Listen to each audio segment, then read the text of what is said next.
Hey everybody, today we're going to be updating the Materium Tome tier list for the Archon Prophecy expansion. The previous one was 9 months out of date. The Materium Tomes had received a large update, some new tomes, and that previous video was just really in need of a rework. A lot of the videos are, and I will be getting around to all of them, but first we're going to be getting around to the Materium Tomes.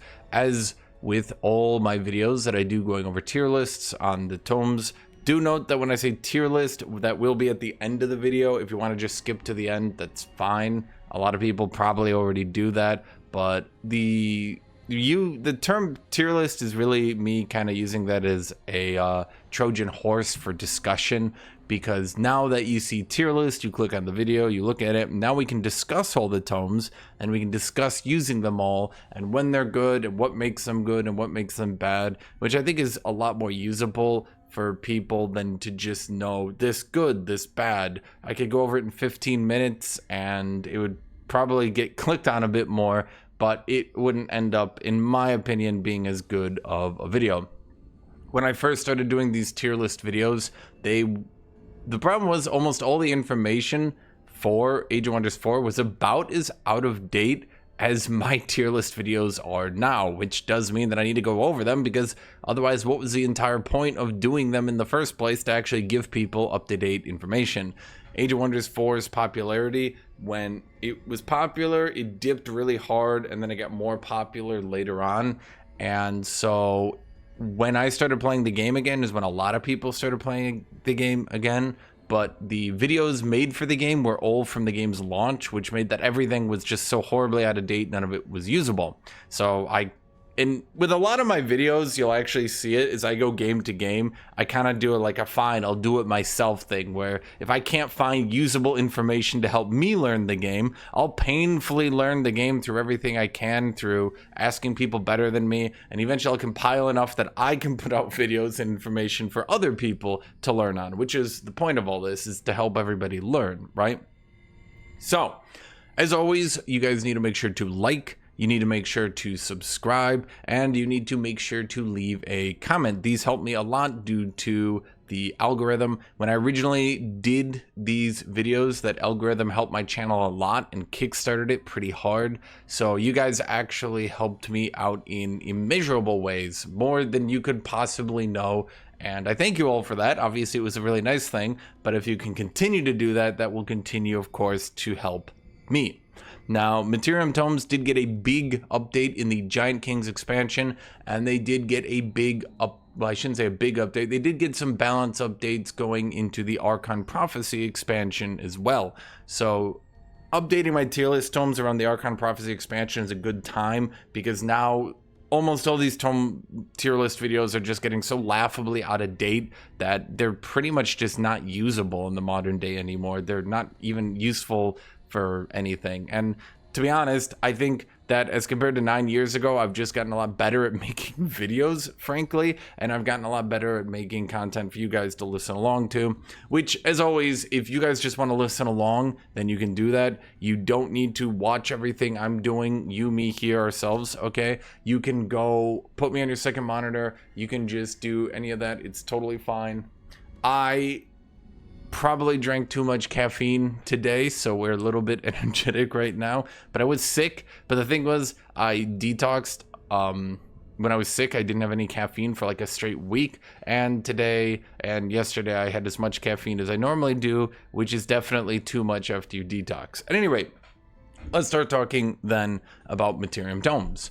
Materium is, as I said, they got an update in the Giant Kings expansion that did a lot to actually make these tomes good, because when I originally went through the Materium tomes, they were not very good. There was not many builds you could do, and Materium as a whole was just generally not a very good affinity. The only bad affinity left in the game right now, I would actually say, is Chaos. Chaos affinity is absolutely abhorrent. Other than Tome of Pandemonium, Chaos can't really do much, and when they eventually do look at Chaos Tomes, they'll probably have to nerf Tome of Pandemonium, but until that day, there's just not really a whole lot going on for Chaos. Materium, on the other hand, has a lot of different builds they do, but it has a very weird caveat. Materium in the first and second tiers tends to be mostly about buffing melee units, and then from the third tier forward, it pulls a lever, and all of a sudden it becomes entirely about buffing ranged units and about buffing battle mages.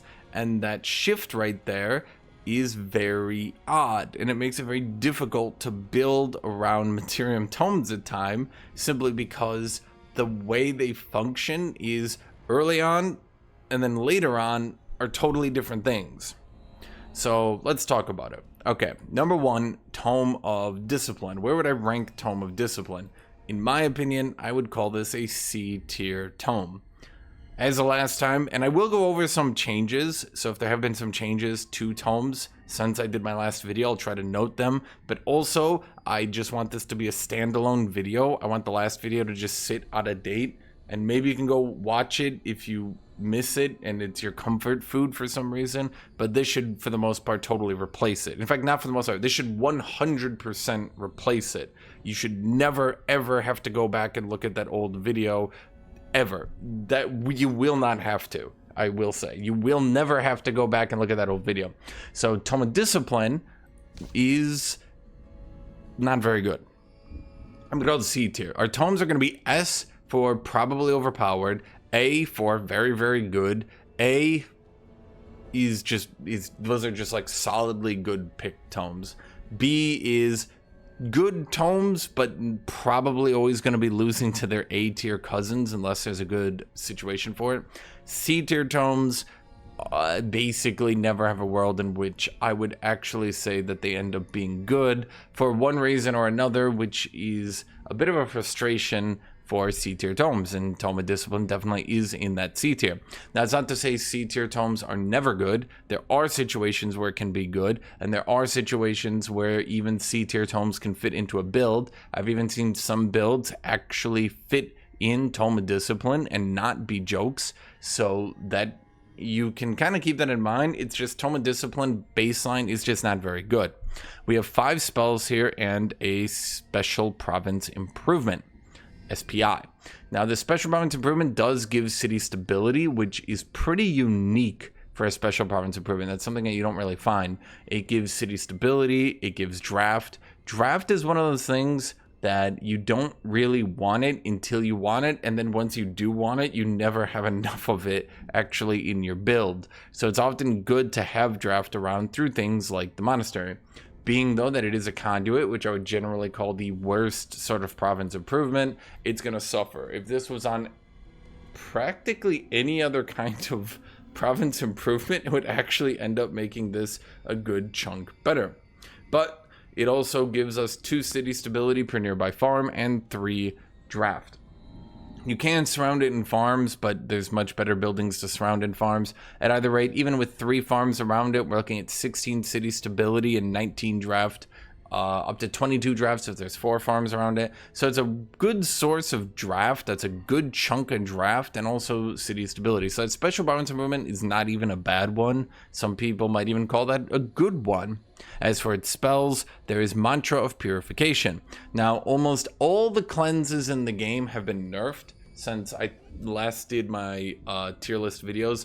Almost every single early game cleanse, in fact, I say almost as a quantifier, meaning every one that I know, but maybe there is one I didn't know, but every early game cleanse has been nerfed. Instead of doing a full cleanse, now cleanses 2 status debuffs. So early game cleanses no longer scale, which has reduced the value of a lot of these tomes, which we'll see, which were giving early game cleanses. Tome of Discipline, which was already not particularly that great of a tome to begin with, probably needed Mantra of Purification to actually be a full cleanse. However, at a mere 5 mana, this is still a decent combat spell for early game battles, 15 healing and 2 status debuffs removed. It's fine, it just doesn't scale that great unless you're using something like Mystic Potential. I think more,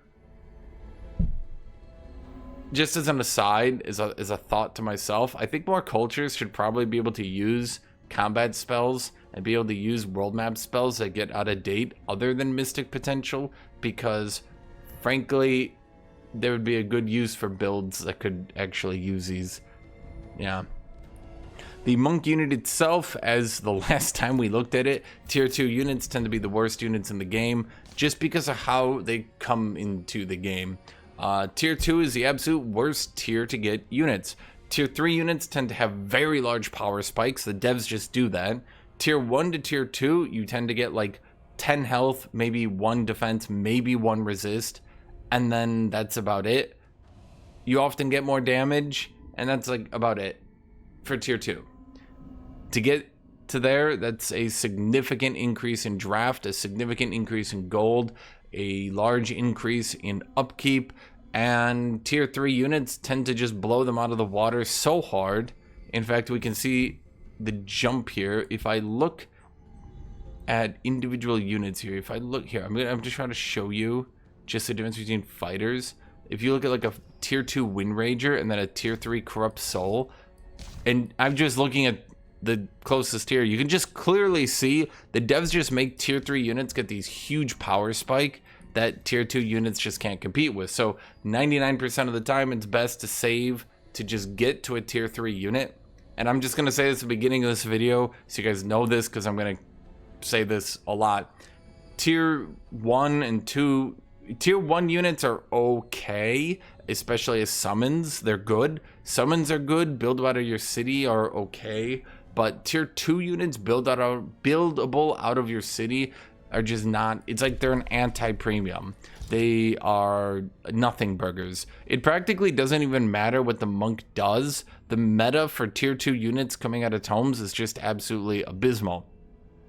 The monk itself is not a terrible unit, and maybe if tier 2 units could be used better, it would be okay. The combo attack it does here does 12 spirit damage. So if you use leap, which costs no action points, you can use leap 2 spaces, and then you can use a full melee strike for all 3 hits. So that would be 36, then 48 damage. The monk could definitely do a significant amount of damage, but his actual base stats are 73-2. Not really that amazing. Meditate itself is also not that amazing of an ability. Cooldown 2 only heals 15, does cleanse 2 status effects, but yeah, using your entire turn for meditate often is not really going to be a good idea. The theory here on monks is there, but there's really no way to power spike it into doing anything relevant. And the majority of the times, if you do research a monk, it will end up being something maybe you build and clear some camps with, but it's not going to be the majority of your army. So for a tome that already has a spell that's going to be fire and forget, it would suck to also get monks to maybe build 1 or 2 of to help you clear, and then you have to rush to tier 2 to build them, then you have to build them, and then after you build them, they get outscaled immediately upon anyone hitting tier 3 units, and now we're down 2 spells that don't scale. That would not be very good. Inner Mastery is somewhat decent. This is a minor race transformation. Minor race transformations out of a tier 1 tome always kind of come at a premium because they're pretty rare, and so when you do manage to get them, it's always like, ooh. This one gives you 1 status resist and 20% more healing received in combat. Not a bad minor race transformation, I would actually say. This is a pretty good one, especially because this tome shares a color with Order. Well, I shouldn't say especially because it shares a color with Order, because Order and Materium tend to be the way tankier tomes, that getting healing through either route's going to be accented through your healing. Because, for example, if you heal a unit that has no defense and has no resist, healing that 30 HP, that it's just going to immediately lose it next turn and get destroyed. But if you heal a unit 30 HP that is like 9 defense and 9 resist, that's going to be a super premium. That 30 HP is going to be really hard for their opponent to remove. So if you are doing a Materium build, you are doing an Order build, Materium is so many ways to raise your defenses. Order is so many ways to raise your defenses. So, especially with the status resist attached to it as well, Inner Mastery is pretty good. But Inner Mastery is basically trying to hold this. It's Inner Mastery and Monastery are all it's got. Focus Aim is not a very good ability. I've seen a lot of people try it, and it's just failed miserably every time. Now, that's because you get the Focus Aim ability, which gives you True Strike on your next attack. It can only be used once a battle. It is a free action. Seemingly it could be good. The harsh reality is using an enchantment to not increase your damage in the early game is really, really, really dumb. And you should not be doing that. I don't know anything else to say. If you're going to have a unit enchantment, it has to be giving you more damage. So if you're trying to play a ranged battle mage or support unit, then you can't really be using this one. Empowered Strikes is somewhat decent. This is a unit enchantment that actually does enchant all units. I think it should actually also enchant charge units. If someone just wants to have a charge unit and try to use Empowered Strikes, then they might as well be able to, right? And it would still give them 2 damage on their attack, so I don't know why they shouldn't be able to. But otherwise, it gives you +1 damage on your attack and a 60% chance to stun an enemy if you hit them 3 times within a round. It's theoretically not terrible. It's not the worst enchant ever. It's just I've never really found it to be that good. If people are trying to do builds to build up their damage of their units, then there's significantly better enchants to do significantly more damage. So there's really no reason to stop here and try to get Empowered Strikes. Also, the plan of stunning enemies tends to not really work. Even if you do get a proc on it, there's a lot of conditional stuns out there in the world, and if your enemy is using blades or something like that, that's going to be giving them significantly more damage, they're just going to out DPS you across the field, and Empowered Strike stunning 1 or 2 enemies is not really going to change how things are rolling. So overall, Tome of Discipline just not really that amazing. That's Tome of Enchantment. Now, Tome of Enchantment, since we last talked, has seen some touch-ups. I would say that this is a B tier. I think I rated it B tier last time. It's still B tier, but after a lot of power creep, it's pretty much been decided that shield units are the worst unit class in the game. Overall, they're just the worst at scaling, they're the hardest to build for, and reasonably, they're just the most downtrodden. Now, there is the upcoming Paladin unit that looks to try to change the mold, but overall, shield units have just not really been doing that great. Now, of course, that means that the Tome, whose primary shtick is that it buffs shield units pretty hard, unfortunately means that Tome is going to suffer. Now, we will see with Paladins coming in the next expansion if that changes, but as for now, Enchantment I would call a B tier Tome. If shield units were good, then Enchantment would probably end up being good. Now, why is that? Spell Tempered Shield gives every shield unit an automatic resist, which is a pretty good find off a tier 1 Tome. That also gives them a pretty powerful damage enchantment as well. Now what this does is it gives them 1 resist automatically. Then every time they enter defense mode, they get another resist, and then everyone around them gets a resist, which does give shield units some anti-magic capabilities for once, and it gives them a lot more damage reduction that they can actually use throughout a battle. It, generally speaking, just means that shield units tend to perform way better with spell-tempered shields, which means that you probably saw Sundering Blades got a change where it now automatically applies Sundered Defense. It's no longer a 90% chance, it's just automatic. That is a rather significant buff then for Sundered Defense, which makes it scale throughout the entire game. Sundering Blades no longer kind of turns off somewhere around the halfway point in the game, where once enemies start getting 7, 8, 9, 10, 11, 12, 15 status resist, that you can basically no longer actually apply the Sundered Defense to them. Instead, you can just continue to stack Sundered Defense indefinitely. And Sundered Defense stacks up to 10 now rather than 5, so between those two changes, Sundering Blades is definitely going to excel. Of course, the problem is that the 2 best shield units in the game, who've been buffed rather considerably, will be the Exemplar and the upcoming Paladin. Now, the Exemplar has been buffed a lot, which I haven't quite seen a build trying to make use of it work, but I'm sure someone will eventually try to make something with this work. Maybe once the Paladin is out and there's a unit who can actually go into it, because right now it's a bit difficult when The best shield units in the game are like most tier 1 shield units and then Exemplar. And even the Bastion is just totally power creeped out, so it's hard to find like a middle ground there. Sorry, knocked down my thingy over there. So the Exemplar is at 120 HP. He's got Emboldened Allies, enters defense mode on use now. He's got Graceful Defense. So if you can actually get the Exemplar buffed up, he can be quite a formidable foe. But of course, he has the issue that I was trying to mention, where he does mostly magic damage, unfortunately.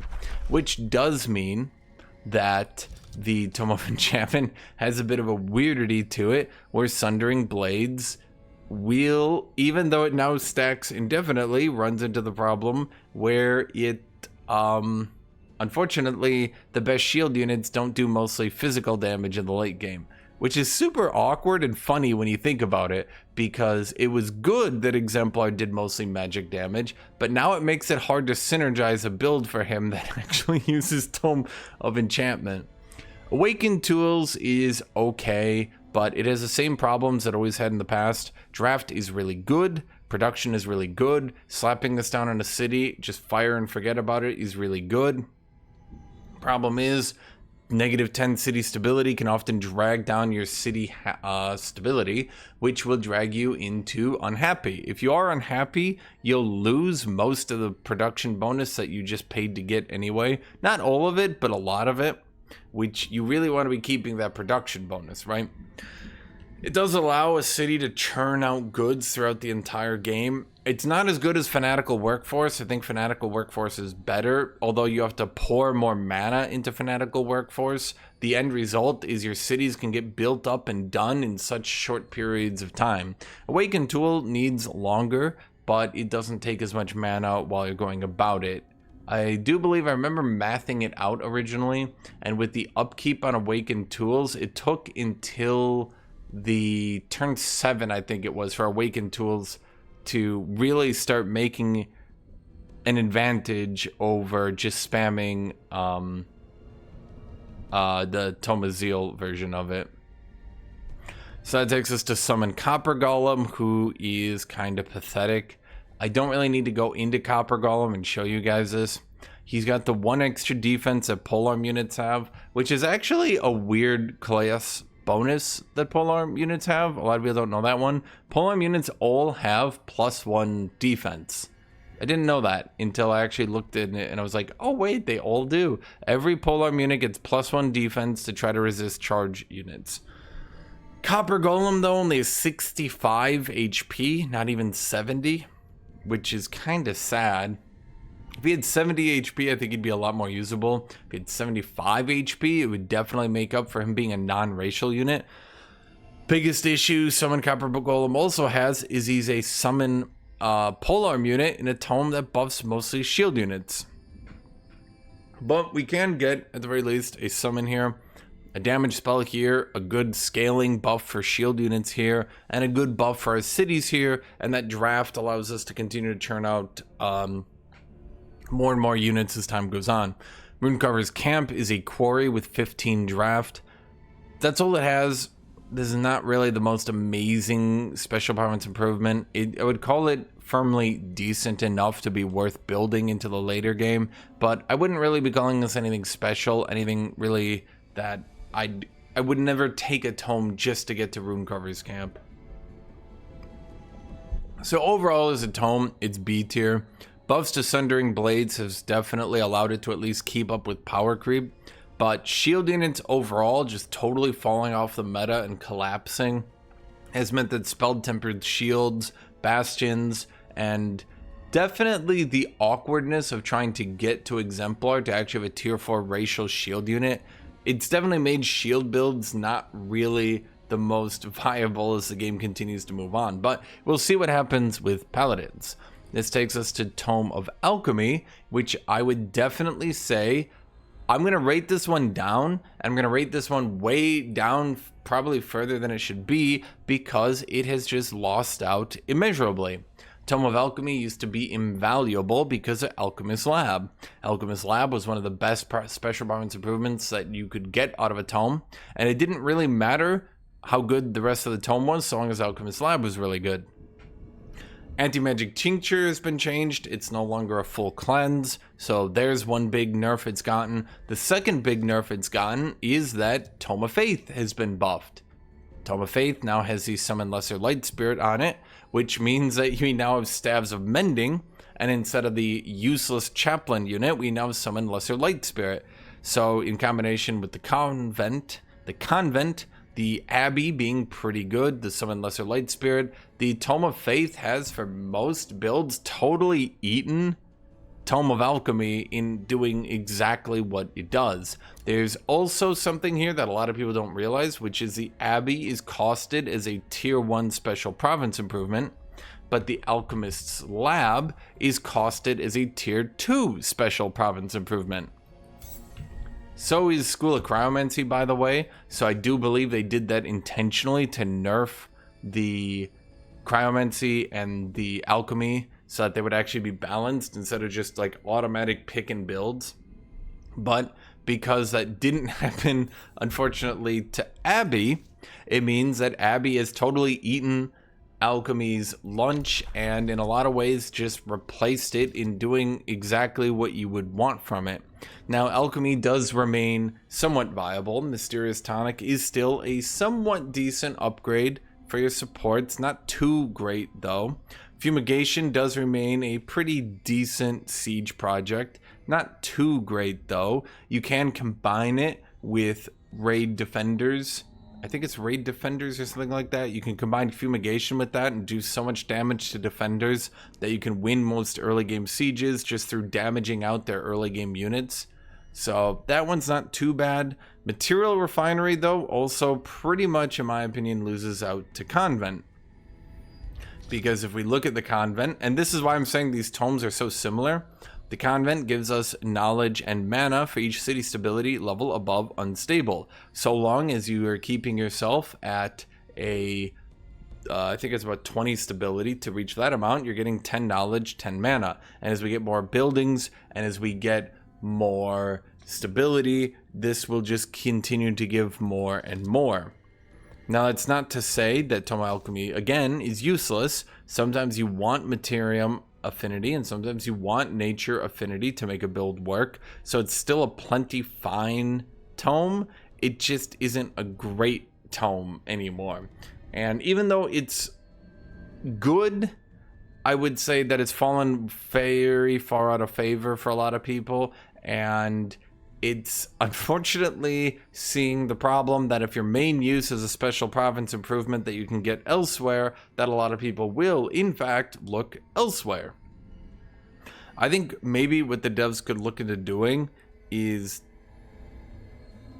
I don't really know. I think Mysterious Tonic would have to be buffed a little bit, because Mysterious Tonic is just really not good enough anymore to be worth cooldown 2. They could pretty much make this in cooldown 1 ability and have it dispel 2 effects, and that would help it out a lot to make it at least as good as Mending Staves. That would do a little bit, but overall, until they do something to help the tome out, it's just going to keep losing to Cryomancy, and it's going to keep losing to Tome of Faith, unless of course you want 3 SPIs for knowledge, or you could grab all 3 of them if you want all 3 SPIs for knowledge, or if you just have affinity needs in your build, you can go for this one. But overall, it just doesn't do much. It doesn't scale that good. Material Refinery is fine, but yeah. Tome of Rock hasn't received any changes in a while, and it doesn't really look to be that good. Obsidian Weapons does apply to all melee and even ranged units, which makes it uniquely diverse in that regards. But whereas it does apply to a lot, it also tends to be very watered down and not do a lot. The developers seem to make anything that buffs ranged units quite weak, because they don't want ranged units to be strong, which has the unfortunate downside now that Obsidian Weapons is weak, with only 1 physical damage, making it the weakest damage enchantment you can get for your melee units, and 60% chance to apply bleeding, which is not a lot of a chance, and I'm going to be real, bleeding is not really that relevant. So as we continue to get later and later in the game, its chance to apply bleeding will continue to fall off, and this will just not really do that much. Obsidian weapons just, it starts decent and then falls off a cliff pretty quickly. The Central Quarry is probably its best thing that it can do, which is give you 15 production as an already production building. Then you can get 5 more production per each adjacent quarry, so you can get as much production as the biggest production building in your city off this one. But production does have a cap into how much you can actually do with production. Eventually you do need to actually build stuff with it. You can't just build to build to build to build. With the architects, we might see Tome of Rock actually show up, the new culture of the architects. But beyond that, I'm going to call this a C tier tome, because overall, for the overwhelming vast majority of builds, there's basically no reason to go this tome. Now, there is Earthkin, which gives you Mountain Camouflage, Mountain Walk, and a defense. A tier 1 racial transformation that gives 1 defense and all that. It's not a bad one, and in fact, I would actually say this is a pretty decent one, and is pretty much a saving grace of the tome, Earthkin. Summon Lesser Stone Spirit is also fairly decent, although it's still only a 65 HP. It is a shield unit, which means that you can summon a shield unit, which will then sit on the front line and just be very tanky for you. It will just sit there, and if you have any other units in your army, it sits in front and it just tanks, which is great. Rock Blast is a damage spell that can be used to deal damage and then remove units' defense modes and their retaliations. Removing retaliation can be useful in some situations, but this would have to be a pretty early game fight for me to ever actually consider casting Rock Blast. Stone Skin suffers from kind of some of the same problems. Now, Stone Skin gives you 3 turns of 3 defense, 3 resist, -3 spirit resist, which I'm not sure needs to be there, but I guess they wanted to give it some weakness at least. I don't know. I didn't think that this really needed a weakness. It is a mere 5 mana though. If you do get into an early game fight, you can toss this on your squishier units and they will generally be way tankier and way harder for your enemies to kill.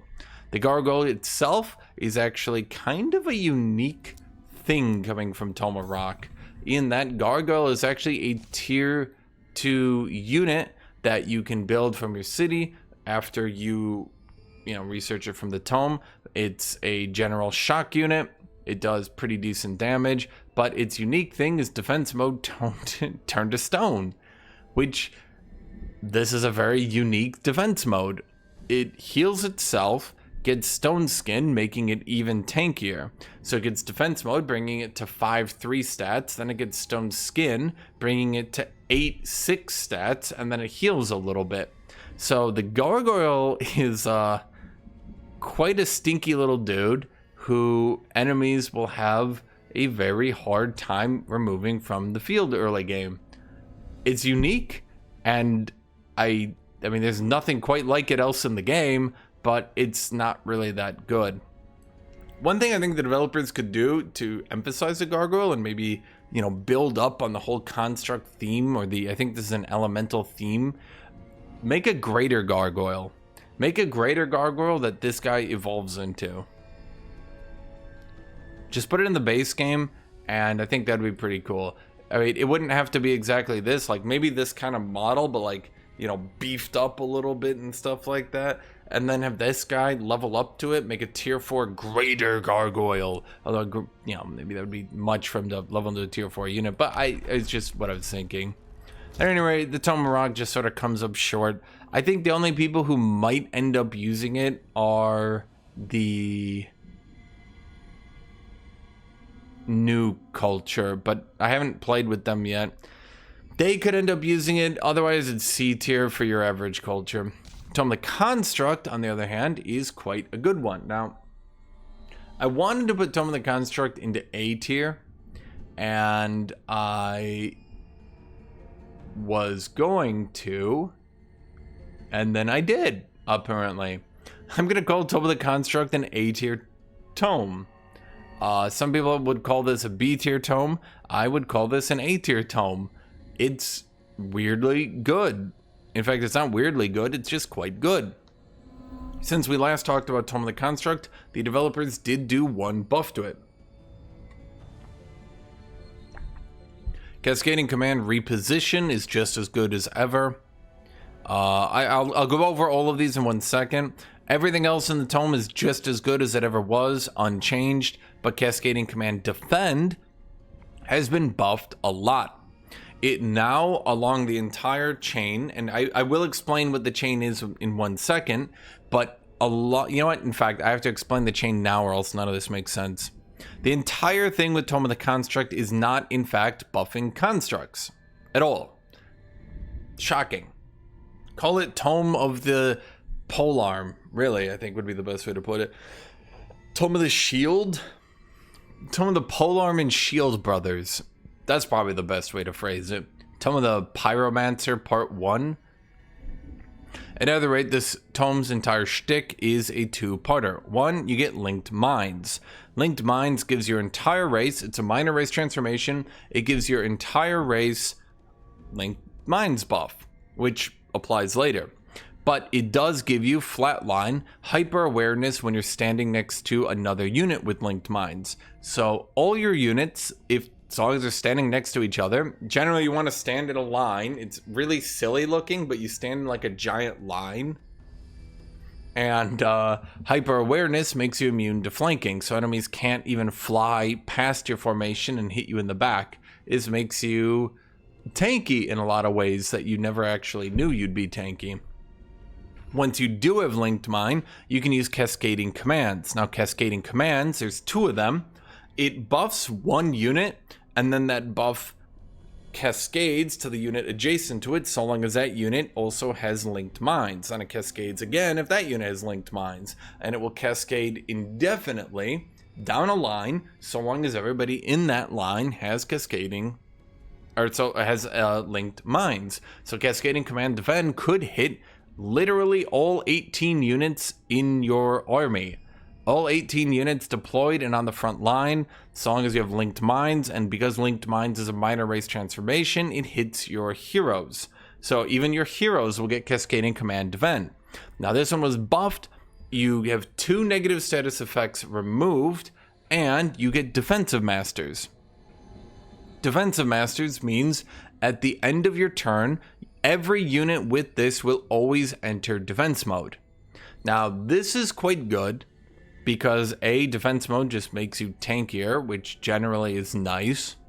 There are also some defense mode effects you can get from things like Tome of Enchantment. And in addition to that, there's a attempt, seemingly by Paradox, to push a build of units that love just ending their turn in defense mode, either naturally or being forced to it by things like Cascading Command Defend. So Cascading Command doing this, and also giving you this pretty nifty negative status effect to spell, allows this build to be a lot more powerful. Then there's Cascading Command Reposition, which gives everybody in the link hastened and strengthened, and because it's a buff spell, an order buff spell, later on you can use the orb when you get your magic towers up and you get the orb, it'll eventually give them fortune. So you give hastened, strengthened. Hastened is outrageously powerful. And do remember that if you are hastened, you get +1 retaliation attack for that Cascading Command Defend. So when you enter in defensive mode, you're going to get 2 retaliations that will end up being quite frustrating for your enemies to deal with, shall we say. But this Cascading Command Reposition gives you hastened on everybody, strengthened on everybody. It'll eventually give you fortune on everybody through the orb. So huge buffs for your entire army right at the beginning of the battle. Compounding Defense means if you're next to another unit with Compounding Defense, both of you get defense and resistance, which is pretty good for a tier 2 enchantment. So with these 4 effects right here, this makes Tome of the Construct just an outrageously good tome. If you're ever doing a polearm build, or if you're ever doing a shield build, then Tome of the Construct ends up being very, very, very powerful for you. Worker Construct Nexus is its special province improvement, And this one's not even bad either. In fact, I would call this one quite good. I think I very much overrated it last time I talked about it. It's very good, but this isn't to say this is like in the top 5. I would call this maybe in like the top 20, but definitely not in the top 5 best special province improvements or anything like that, if anybody thought about that. So the worker construct nexus gives you 10 production on a quarry automatically, which is already good. Then it gives you the production of whatever is adjacent to it. So farms give you food, quarries give you production, research posts give you knowledge, mines give you gold. So if you put this in the middle of 6 provinces that you've already unlocked, you just get 6 things. You can slap worker construct nexus down basically anywhere and just use it to help build your cities up. It's a pretty decent special province improvement with really no downside. So that takes us to Tome of the Dungeon Depths, which I'm going to call an A tier tome. Now, it's not to say Tome of the Dungeon Depths is used in every build, or even that it's being used in good builds. I would say that when the developers tried to make the underground more powerful, they succeeded in making it more powerful in that they made underground starts go up from literally trolling tier to still not very good tier. However, the singular thing that is trying to carry underground builds and make them relevant is Tome of the Dungeon Depths, which is, it's not to say that it's bad because underground builds are bad, but that underground builds are bad in spite of Tome of the Dungeon Depths. It is like Atlas trying to carry the load of the world on its shoulders, and it just can't do it. It is such a good tome, but underground is just not very good right now, and yeah. So, Tome of the Dungeon Depths. What makes it so good then, in my opinion? We have a research SPI, which is already coming pretty good. So it's a tier 2 tome that is already starting to enable you to hyperscale the underground. This gives you 5 knowledge, and it slowly transforms every province in the domain of a city into a dungeon. Dungeons on its own do nothing, but the general idea here is that you will be slowly buffing the underground city through this dungeon. Now, it will take time. If you had a city of size, let's say 12 before you put this down, it would take 12 turns just to get to 12. So it's going to take a bit of a time to do that. But as it does that, every single adjacent dungeon province gives us 2 production. So the Dungeoneering Conclave on its own is not that particularly great. Maybe coming up to 8 production early on with 5 knowledge. Nothing really blowing your mind, right? But then we have 3 special province improvements, and I don't believe you can research special province improvements in other tomes, so that's pretty unique. But we have the Clay Forge. The Clay Forge, each adjacent dungeon province gives you 5 production and 5 draft per this, and you get the Clay Arbalist, the Clay Charger, and the Clay Defender. I'll go over those units later. The Underground Vault gives you 10 gold, then an additional 3 gold per adjacent dungeon province, as well as a Binding Essence per adjacent dungeon province. But Binding Essence is not the good one, so it's debatably not even really that relevant to begin with. The Silent Barracks gives you 3 city stability per adjacent dungeon province, as well as 1 fortification health per adjacent dungeon province. Fortification health got a rework, and every fortification health matters a lot. So this means with the Silent Barracks that you can make your cities take quite a while to siege, even though reasonably they're not supposed to even anymore. So the Silent Barracks is also pretty good because a clay unit will join you whenever you fight within the city's domain, which makes that city significantly more defendable.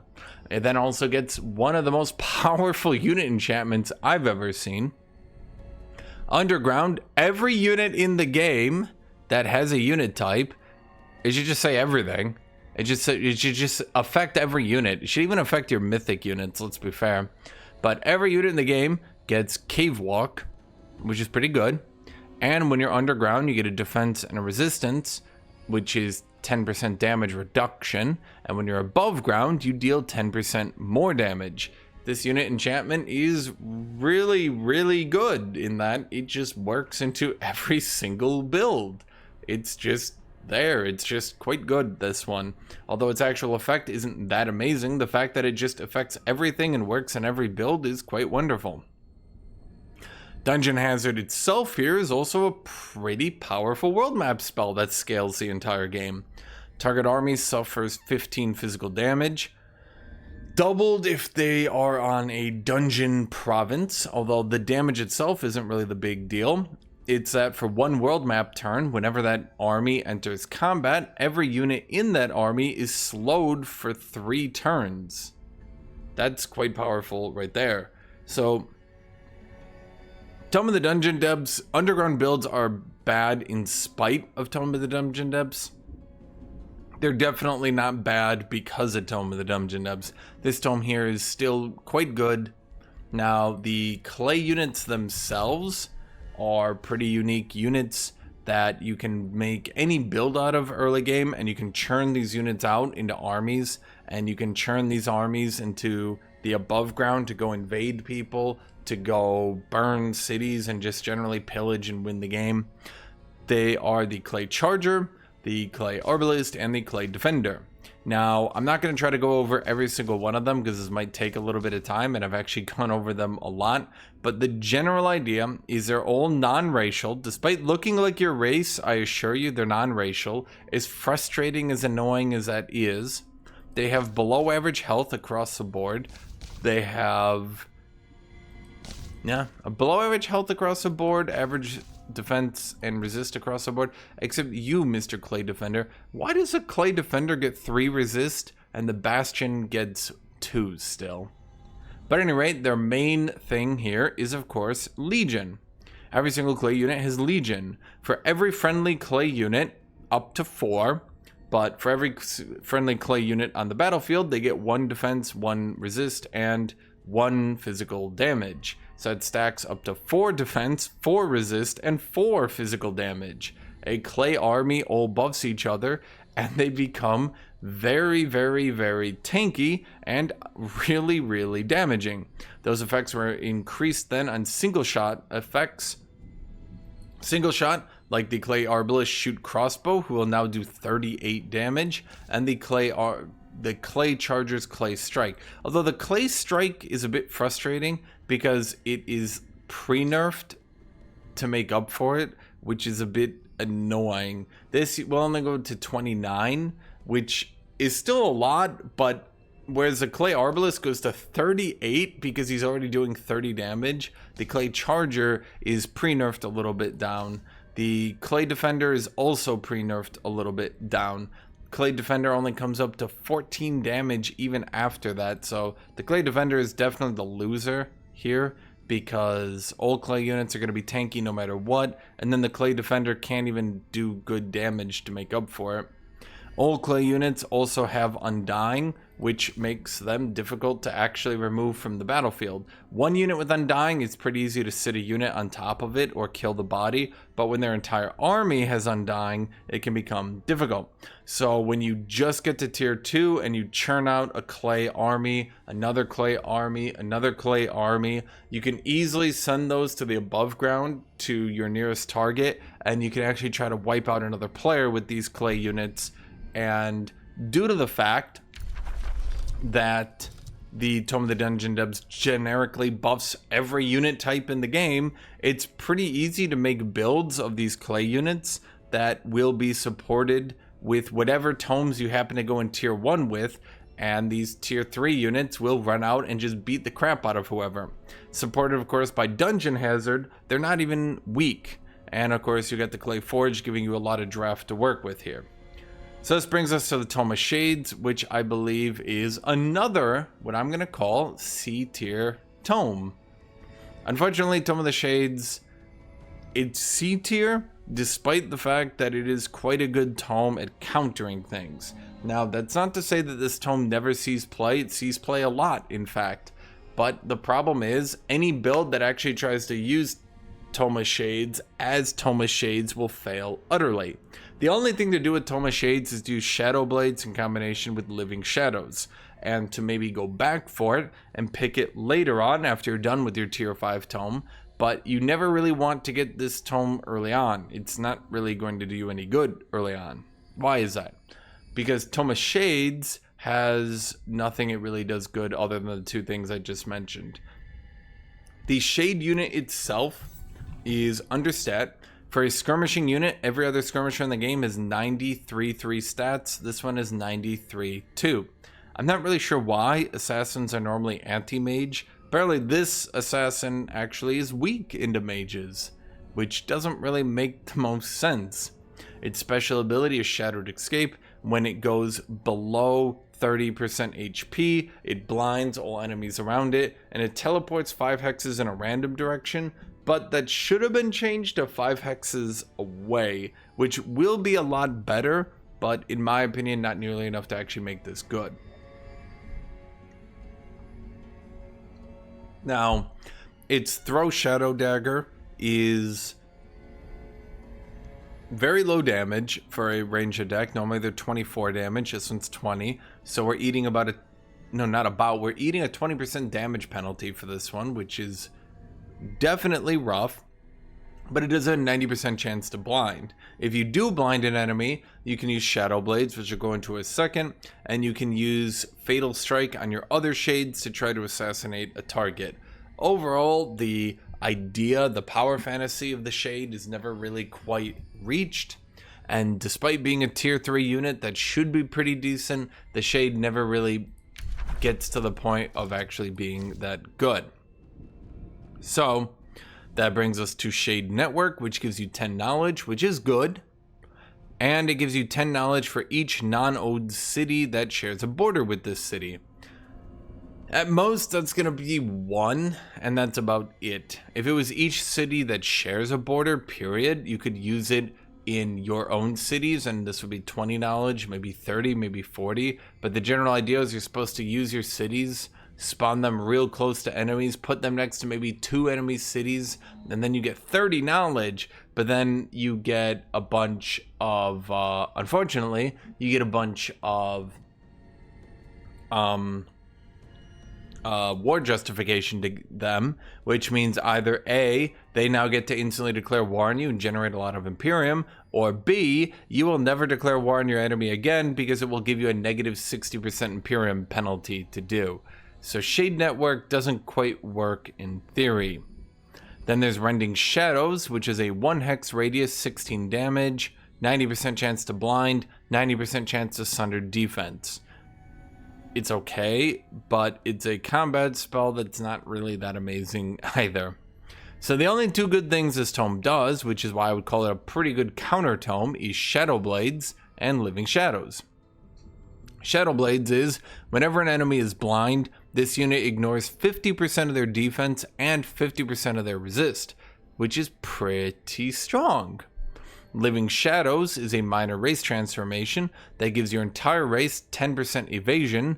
Then, whenever this unit is attacked from within 2 hexes, the attacker has a 60% chance of becoming blind. So enemy melee units will frequently be blinded, and then you will be able to execute them with Shadow Blades, is the power fantasy. The reality is this is often used on things like Tyrant Knights, regular Knights, and Pyre Templars to just run up to enemies and beat the crap out of them, blind them when they attack you on their turns, and then execute them with outrageous damage resistance reduction. Overall, Tome of Shades, again, it's like a C tier tome. If you're actually trying to use it for being Tome of Shades, it's not very good. If you're actually using it just for these 2 to try to counter tanky builds, then it's not too bad. Tome of Artificing has received no changes since I believe we last talked about it, but what does it itself do? I'm going to call this a B tier tome. It's certainly not some A tier power thing, but it is a fine tome itself. Now, what does Tome of Artificing do then? Artisan Armaments is its most important thing. where it gives 25% crit chance to all melee units, but not ranged units. Apparently ranged units don't get to do anything fun. Ever. So Artisan Armaments is a pretty good enchantment, coming up to 12.5% on average damage increase, which is pretty good, because crits have 150% damage. Crits are not 200% damage, they're 150%. So 25% chance to get 50% more damage is 12.5% more damage. On average, for a tier 2 enchantment, that's not too bad. That's about as good as the Tome of the Dungeon Depths one, which just gives 10% more damage. But crits also reduce the enemy's morale, so there's a lot of value in that as well, because tankier builds will slowly get their morale whittled away by you. Artisan Fortifications is a city structure that grants you bolt repeaters on your city. Bolt repeaters are just a crossbow that shoots a great bolt. It's a great bolt. It shoots 3 times, so 10, 10, 10 for 1 hex radius AoE damage. I believe catapults deal 20 damage. This one then deals 30 damage. So the Reaper bolt repeaters are just better. Construct Reaper bolt repeaters is then a siege project where it's just better than the Onager ones, because you're replacing your Onagers with Reapers. So instead of 20 damage, you get 30. It's not that amazing. It does give you some city fortification damage though. So it might be able to, especially if you stack it with another, or maybe even a third siege project, you might be able to reduce the amount of time needed to siege a 30 defense city by 1 turn. But that's about it. You might be able to bring it down from 3 turns to 2 turns. Siege Magic is, once again, a pretty decent enchantment, mostly aimed at Battle Mages. Battle Mages can use this to get 10% damage. It then also gives them Siege Breaker, where all those units get 1 fortification damage, and Demolisher, so they can destroy obstacles. So this makes Battle Mages ironically good at just tearing apart forts, by literally tearing apart the fort. Literally, they just tear apart the stone walls. They just blow it up. Iron Golem continues to be mediocre. All constructs are pretty much mediocre, but the Iron Golem is also mediocre as well. Not much more to say. Golem Mine is a special province improvement that's not really that bad. It's a mine. It gives you 10 gold.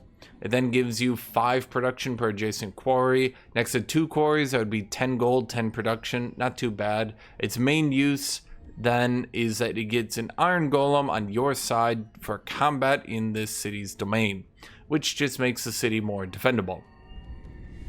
Overall, I would call this a B. It's a solid tome, either for battle mages for siege magic, or for physical damage dealers due to artisan armaments. Realistically, the only people who can't use this tome are ranged builds, because ranged builds can't do anything, because they suck. Ranged builds can go Tome of Winds, though, which I'm going to call a B tier tome as well. Tome of Winds, unfortunately, has the gift of being a tome that you must go if you're doing a ranged build in order to get Seeker Arrows to get +1 range, so you can actually try to outrange enemies. Reasonably, Seeker Arrows has a frustrating effect where it's not really that good, but you also need the range, so you might as well go it.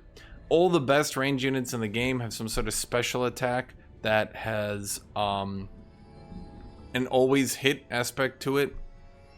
If we look at the Zephyr Archer from the Tome of Winds, since we last talked about it, the Zephyr Archer was nerfed into the absolute ground.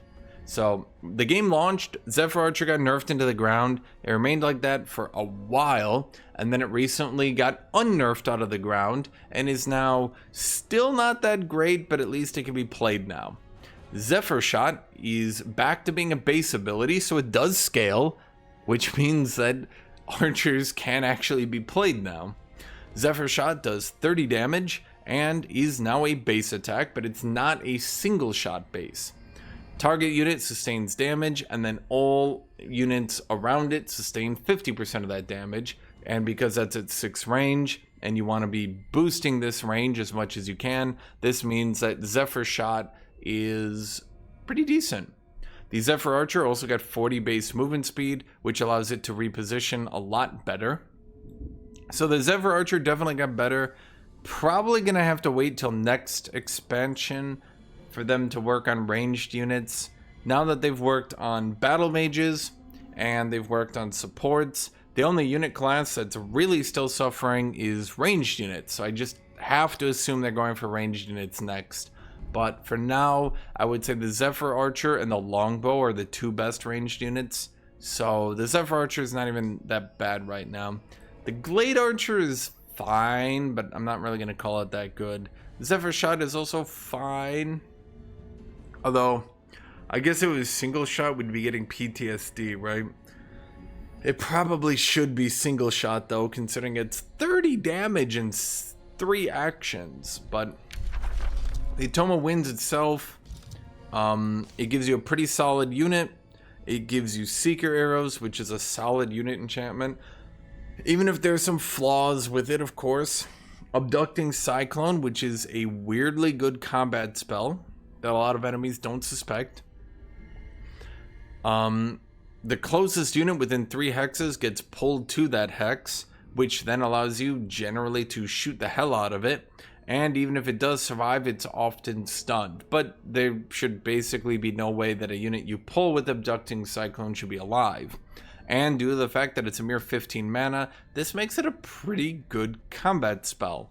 In fact, this makes it a pretty good combat spell to use the entire game. Maybe not as your main spell, but definitely having it within your kit is pretty good. Being able to pull units off cliffs, or being able to pull units up to cliffs, or just generally being able to pull units much closer to you to shoot the hell out of them when they're trying to kite you too much, or they're trying to stay out of your range to do a big hasten charge attack in. Abducting Cyclone's just really good at dealing with that. Favorable Winds is also not a bad spell, even on land. Friendly army regains all their movement points if they're on water, half if they're on land. The half if they're on land isn't too bad.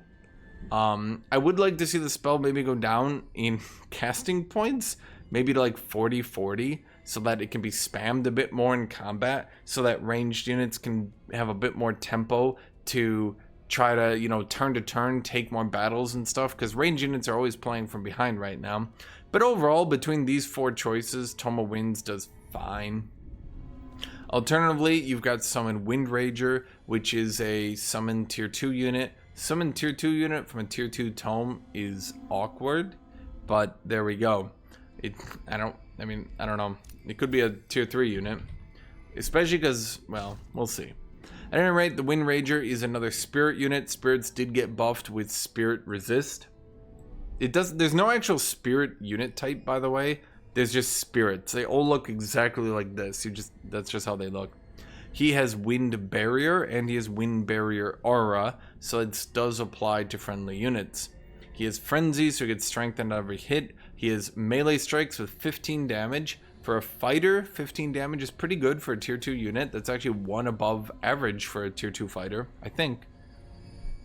And he has Whirlwind, which Whirlwind deals damage to all adjacent enemies and displaces them up to 2 hexes. The general idea, I assume then, is Whirlwind allows him to knock units into your Zephyr Archers. Then the Wind Rager himself is quite hard to hit with range, which should make him somewhat tanky, I guess is the idea. But his low HP and his low base stats, he is only tier 2, which is kind of the issue. If he had 70 HP though, it would probably be frustrating for enemies to deal with him. He also does a lot of damage. People have mixed results on him. Some people absolutely love him, and some people find him to really be so mediocre they hate him. They hate him so much. Dust Storm is a 2 hex radius, 10 physical damage with 90% chance to blind. Not really that great, certainly better than the one from Tome of Shades at any rate, but it is not really that great in my opinion.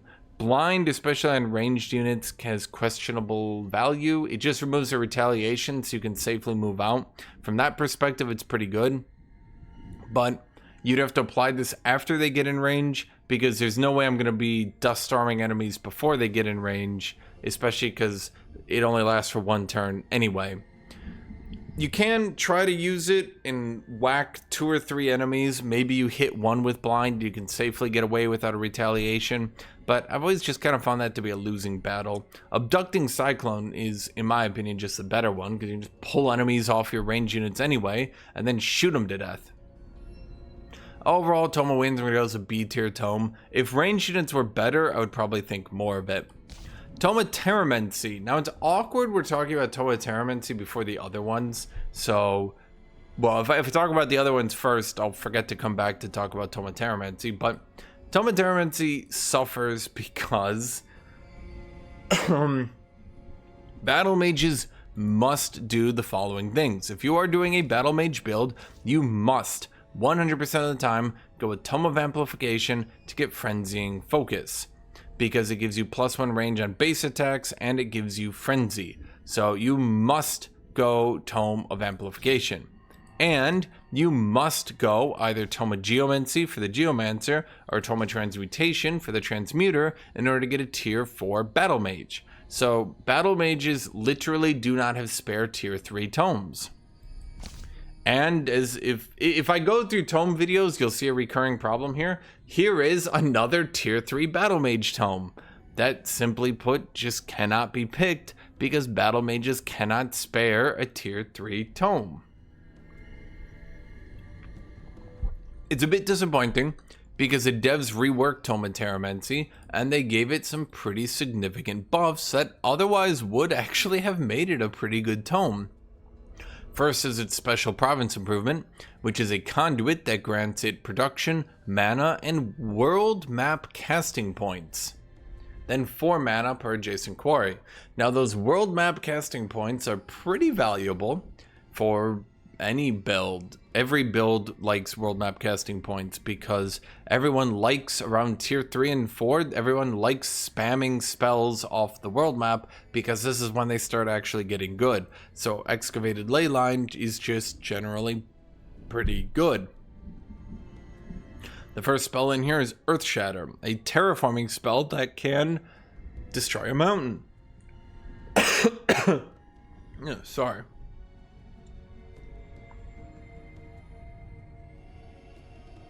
Sorry, my throat is so dry. Enemy units take 10 physical damage, but that's not the big deal. The big deal is the province loses any mountains, stalagmites, and diggable earth. Now,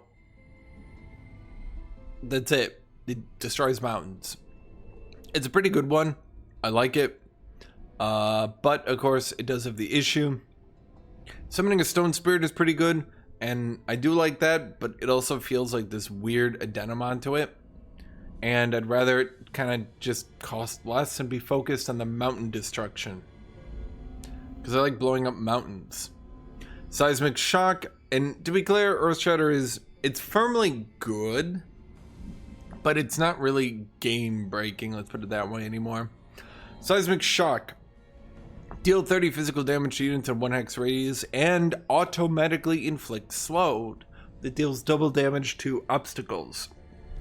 So it just blows up all obstacles and can automatically slow all enemies in a 1 hex radius.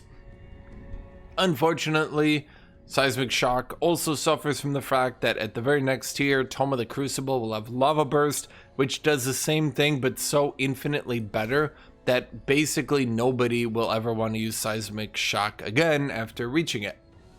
Now, that's not to say Seismic Shock is just outright bad. It does come from an earlier tome. You do get it earlier in the game. But once you do get it, hitting only enemies in a 1 hex radius, you might slow 2 units. It is a more consistent option to slow enemies to pull them off your ranged units, because slow will, of course, reduce their retaliation attacks by 1. So if it's a charge unit, for example, you can remove the retaliation attack from a charge unit and then safely back off and blow it away. But overall, I don't think this one's that amazing either. He sees Crushing Earth, which is shockingly another spell. There's 2 combat spells here. This spell deals 50 physical damage to an enemy, with 4 Sundered Defense automatically applied, with a 90% chance to stun them. Now this one is kind of funny because it does just so much damage and leaves them with Force under defense that this is basically the ultimate in focus this target and remove them from the field. It's actually not a bad spell at all. I just never see it because no one goes Tome of Terramancy, because no battle mages can spare a tier 3 tome. Now, the most powerful aspect of this tome, and the reason why it's so disappointing that it's not good, is Leyline Focus. This enchants battle mages and supports. At the start of this unit's turn, and until it moves, so long as this unit does not move, it will have 30% more damage and 2 more resistance. This makes battle mages do a lot of damage if they stand still. There doesn't really need to be much more said than that. A lot of people will go back and take Tome of Terramancy after their tier 5 tome because Leyline Focus is very, very good for battle mages. Although that is a bit disappointing because that means you miss out on crushing Earth when it's doing its best, when you can just use 30 combat casting to just sort of delete a unit off the board. Summon Rock Giant summons a Rock Giant. By tier 3, your racial units are going to be so good that I don't think mythic units are really going to be that great anymore. A tier 4 mythic unit isn't really going to be that great either. If I look at... Oh boy, Giants don't even show up there. They really should. But if we look at Rock Giant, he does a very heavy strike. Sorry, very heavy strike. Very heavy strike. Even though it's a charge, it should be very heavy charge. That's annoying me.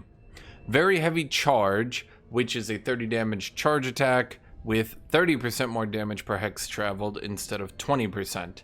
So it will end up doing a lot of damage if you do end up traveling the whole distance and running into an enemy. That's 57 damage. That's not too bad. The numbers there are pretty decent.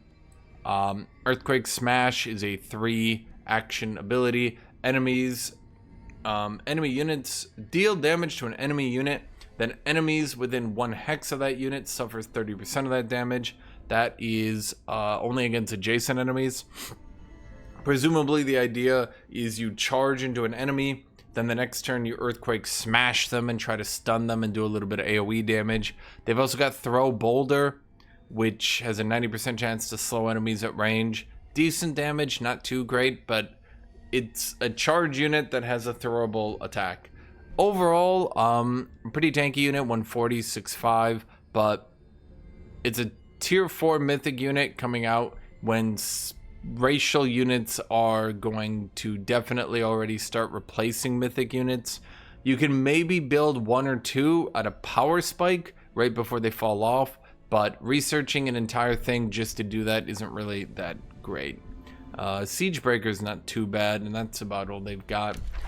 Reasonably, it just appears at the end of the day, and pretty much everybody, that Tome of Terramancy just comes up short on a rush tome for battle mages, and the other ones will just end up being better. Tome of the Dreadnought is a very, very good, I'm going to call this an A tier tome, but only for construct builds. Much like Tome of the Dungeon Depths, it supports a build that is not very good. Once again, constructs are bad in spite of Tome of the Dreadnought. They're not bad because of Tome of the Dreadnought. If there was any other construct support that was halfway decent, Tome of the Dreadnought would be able to actually make them good. Now, why is that?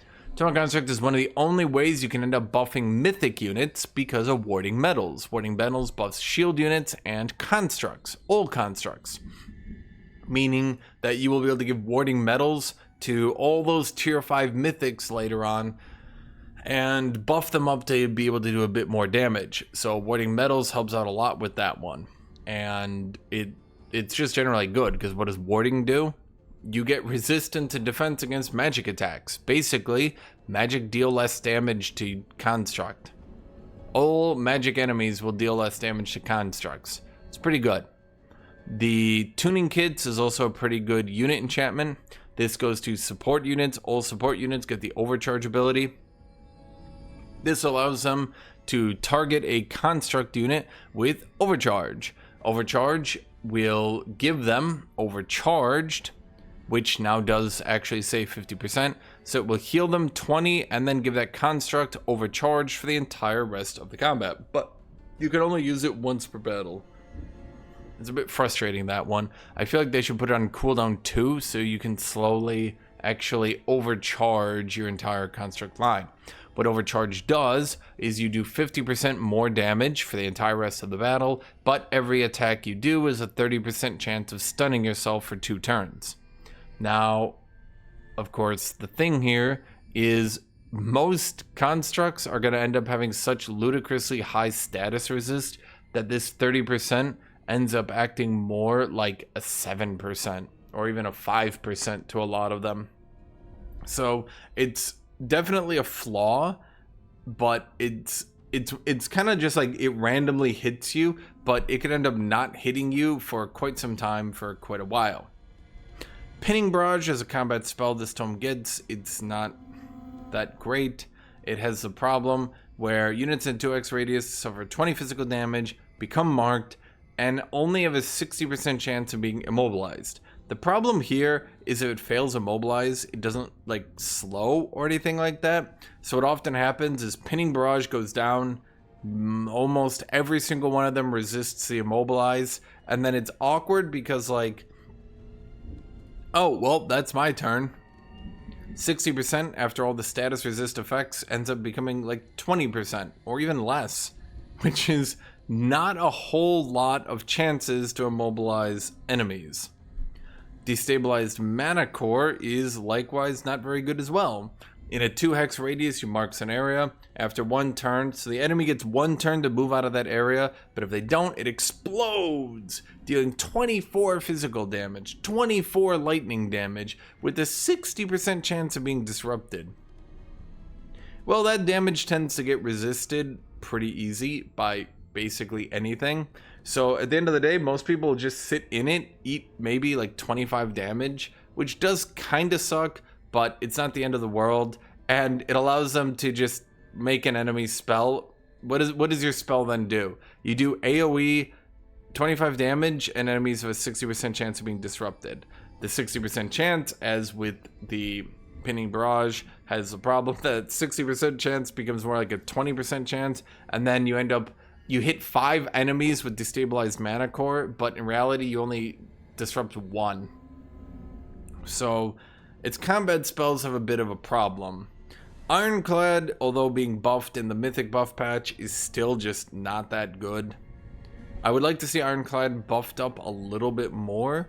Maybe the barrage effect should be buffed to 10. What I would like to see, Direct Fire should be buffed to 25-25, and then barrage should be buffed to 10-10. And then I think Ironclad would finally be in a position where it could actually sit back and perform fire support for most builds in a way that it wouldn't need to scale, because it would be pretty good on its own. It would eventually get outscaled by enemies, but it would be doing so good most of the game that you could actually do an Ironclad build. Now, what brings this whole build together to make it a construct enabler is the War Foundry, a special province of movement that gives you 20 draft, then an additional 20 draft per adjacent quarry or mine, and all construct units produced in the city get +2 ranks, which is quite good, those 2 ranks. Now, what the devs could do to try to band-aid constructs for now, because constructs have a problem where they don't do enough damage. The later in constructs just tend to not do very much damage. They could make it so War Foundry instead gives all construct units +2 damage on their attacks. Maybe lightning damage, +2 lightning damage on all their attacks, the War Foundry, which would affect all things like Ironclad, Golden Golem, etc. But for now, 2 ranks is still pretty good, because Mythics do have pretty good unit ranks, and everything's pretty good. This brings us to Construct Great Bombard.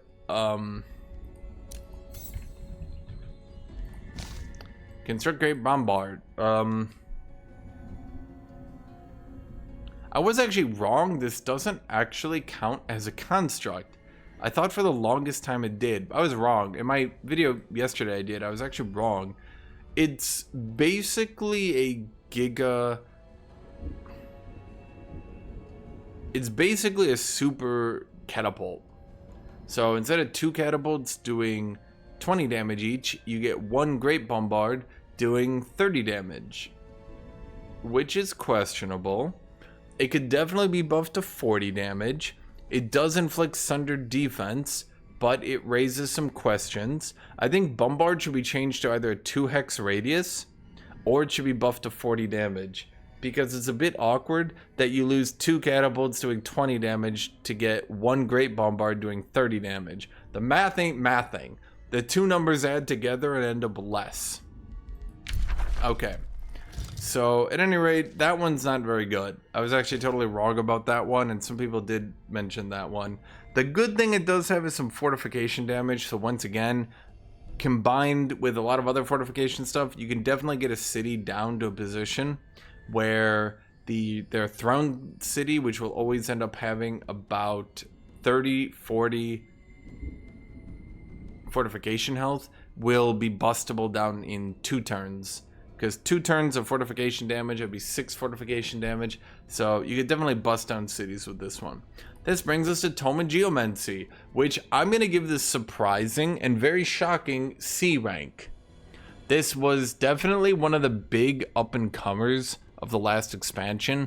Everybody thought Tome of Geomancy was going to be amazing, outstanding, incredible, and it has shown up in almost no good builds, and it has shown up to almost do nothing since it launched. It's been thoroughly underwhelming, and I think because on paper it looks good, the devs haven't quite realized that it's actually underperforming pretty roughly. Now, why is it underperforming so hard? Okay. 1. The Hologeomatic Resonance gives you 40 food if on a grassland, 30 production if you're on a forest. Okay, so it's 40 food, 30 production. 40 and 30 if you're on a grassland forest. That's incredible, right? Problem is, as we start reaching tier 3, I don't want things that give me production to build. I want things that use my production to actually start doing stuff. At this point, I probably have enough production. I need to actually start doing stuff with that production. In addition, I have definitely hit the diminishing returns for food, because there is a soft cap on cities starting from population 15 forward, where cities will start taking dramatically more food. Instead of cities taking 60, 70, 80, 90 more food for population, starting from population 15, they start taking 300, 600 more eventually in the late 20s. And so food hits a diminishing return pretty quickly. Hologeomatic Resonance, although on paper seeming quite good, in the harsh reality, I want something to build that does stuff when I build it. I don't want stuff that I build that then gives me more production to then build more, because I should already have built everything. You know, we're at tier 3. I want stuff to start doing. Resonant Blades gives melee units an automatic, I believe this allows them to put dots on enemies automatically based on the terrain they're on. It's a bit iffy, and the formula, I don't know if the formula has been entirely data mined, but the general idea is you stand on sand and you get maybe blind, or you stand on ice and maybe you get slow, or maybe you apply a dot to enemies that cause them to do that. At either rate, I've never found Resonant Blades to be that amazing. The debuffs are super random based on the maps you're on, unless you go out of your way to take some terraforming spells from other tomes, in which case it's just starting to feel like, okay, why am I working so hard for this, right? Overall, I would just say Resonant Blades has been a bit disappointing. So Summon Elemental is a total throwaway. Summoning a tier 3 unit from a tier 3 tome is a bit too late. We should be summoning a tier 4 unit from a tier 3 tome. Now, it is kind of cool how it changes its summoned element based on the terrain you're summoning it on. So if you summon on ice, you always get an ice elemental. But at the end of the day, it's a little bit too late. Much like everything in this tome, it's like, these aren't really that good. They're not bad. None of these are bad. I don't look at any single one of these and think that these are actually bad things, right? I just don't particularly think that these are good things. So it takes us to the major race transformation. And it finally dawned on me when I was looking at the major race transformations that unfortunately it does seem that geomantic crystallization has become one of the bottom ones. What does it do? Geomantic crystallization gives you the elemental unit type, which gives you the outstanding advantages of immunity to bleeding. You also get resistances to a specific element based on the one you're standing on. So if you're standing on ice, you get frost resist. Then you get +2 damage on your attacks based on the terrain you're standing on. Now the main use of this tome is a +2 damage for attacks, because that doesn't affect only base attacks, that affects every attack. That will affect a large amount of things, and that's basically the only saving grace that this transformation has. The downside is it doesn't really do anything else.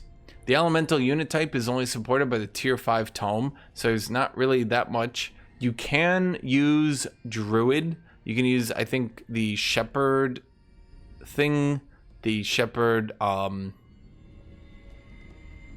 ambition, but it's not really, there's not really a whole lot going on for elementals. Now, the tier 5 tome, you can buff them up, and I will go over that eventually, but compared to the options that plants get, let's just say plants, even after they just got nerfed, I would say is still coming up better. It's a bit more competitive now, but the plants are still coming up better, especially because when we start looking at the plant transformation, 20 hit points, 3 status resist, 20% more healing received in combat, forest walk, which is better than you think, all at the cost of -4 fire resist. But then you get 4 lightning resist anyway, and both of these are pretty much as good as each other. So when we look at the plant transformation, that's quite good. The angel transformation is going to also be very, very good with the upcoming expansion. The undead transformation is going to be quite good. The naga transformation, I mean, you can look at these, they're all just doing way more, and they're just giving you better numbers, and they're just doing way more for you. And then geomantic crystallization, the elemental type, it's immunity to bleeding. This is nothing. This is absolutely nothing that I care about, and because it's nothing that I care about, it makes the rest of this have to carry it, and the rest of it, well, frankly, doesn't really carry it. So, as my major race transformation, it's the only saving grace of this tome, and I would say that it's really only taken if you have nothing better to do. Now, if you do have nothing better to do, if you haven't pathed into anything better, it's better than probably Ethereal, I think, but that's kind of about it in my opinion. Okay, so Tome of Geomancy just sort of ends up getting short. I'm gonna call it C tier. You can make it work, but at the end of the day, it ended up looking really, really, really nice on paper, and then the harsh reality is almost nobody could get builds with it that were like that great. The builds ended up being good, I would say, in spite of it, not because of it. So that takes us to Tome of Transmutation, which will be the only S tier tome that I list. Tome of Transmutation is a lot of ways like how Tome of Pandemonium is now, an outrageously good tome sitting in a bunch of tomes that are really bad. Tome of Transmutation was always pretty dang good, but especially with some of the work it's gotten, it's pretty really dang good now. In fact, I would call this tome outrageously good right now. Tome of Transmutation is just straight up S tier. Transmutation Circle allows you to replicate any magic material, which allows you to complete any set in the game. If you've gotten no liquids, you can go to your cities, you can just go bam, bam, bam, grab all 3 liquids. And then if you've got 5 cities, you can even grab 2 of the metals, and then you can try to find, or you can find 1 metal, find the 2 metals, then from Transmutation Circle, and then you can complete every set in the game. Tome of Transmutation is just outrageously effective. Transmutation Circle is literally the best SPI in the game. It's just insanity levels of good.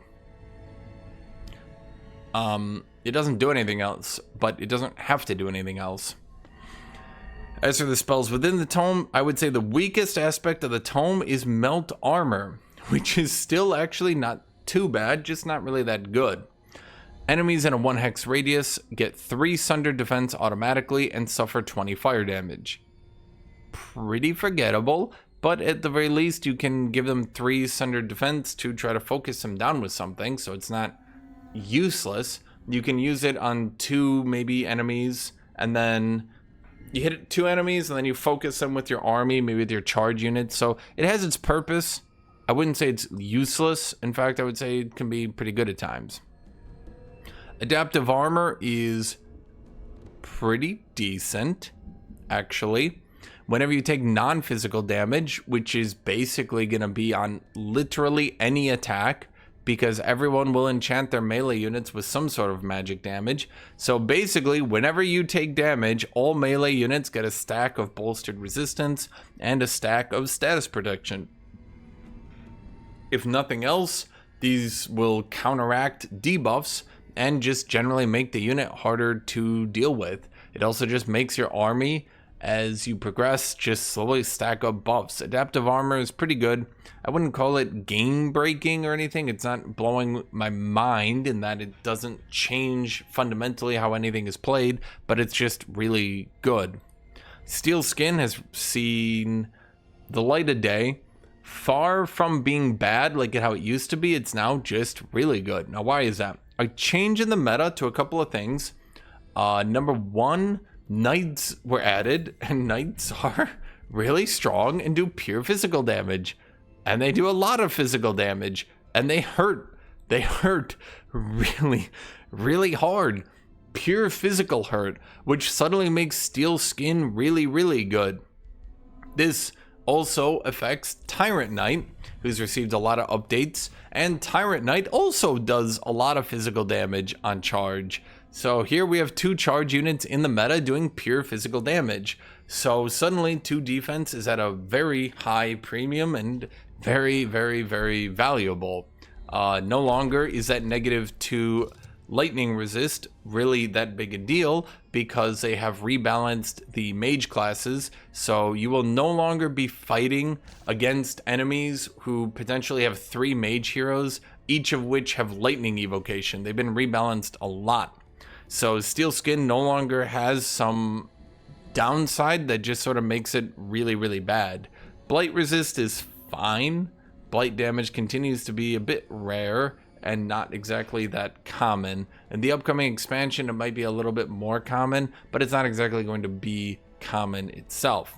Now, of course, this takes us to the Transmuter, who, since the last time I went over this tome, got, well, a very large buff. So maybe it's not like Tome of Pandemonium, but the Transmuter has received a split where it now does equal parts physical and fire damage, and it got a new ability. Transmute, instead of now being an AoE stun that does no damage, is now AoE damage that all enemies that get hit by it automatically get their defense sundered, and then all friendly units within 2 hexes of this unit get bolstered defense, which makes the Transmuter and all the units around it get pretty tanky. So, as we mentioned, there's a lot of physical damage in the game, and being able to apply lots of bolstered defense to battle mages is generally pretty good for making them not die to charging units who will deal a lot of physical damage and absolutely ravage you. So the Transmuter, not only just because of how the meta is playing out, has become significantly better, but just generally it got buffed and now it's better.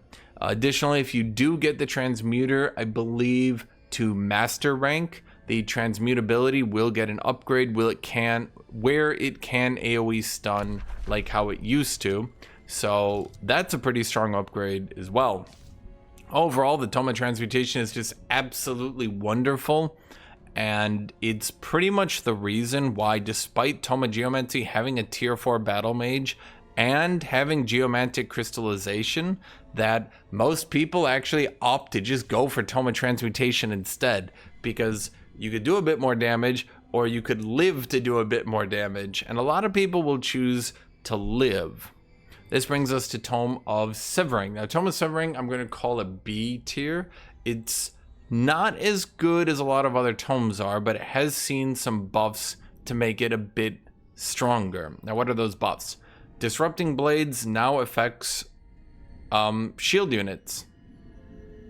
I don't know why it didn't, but in the past it didn't, and now it does. I really actually don't know why in the past it didn't. That was a very peculiar change, but let's look at what the tome as a whole does. Null Shield specifically buffs shield units, so it's weird that this specifically buffs shield units and then this one didn't. I guess the idea was that you only get one buff for shield units per tome. Can't have shield units be relevant, that would be terrible. But this one makes it so that whenever a shield unit enters defense mode, it and everybody in its defense mode gets 5 status resist. So this gives shield units just kind of giga status resist.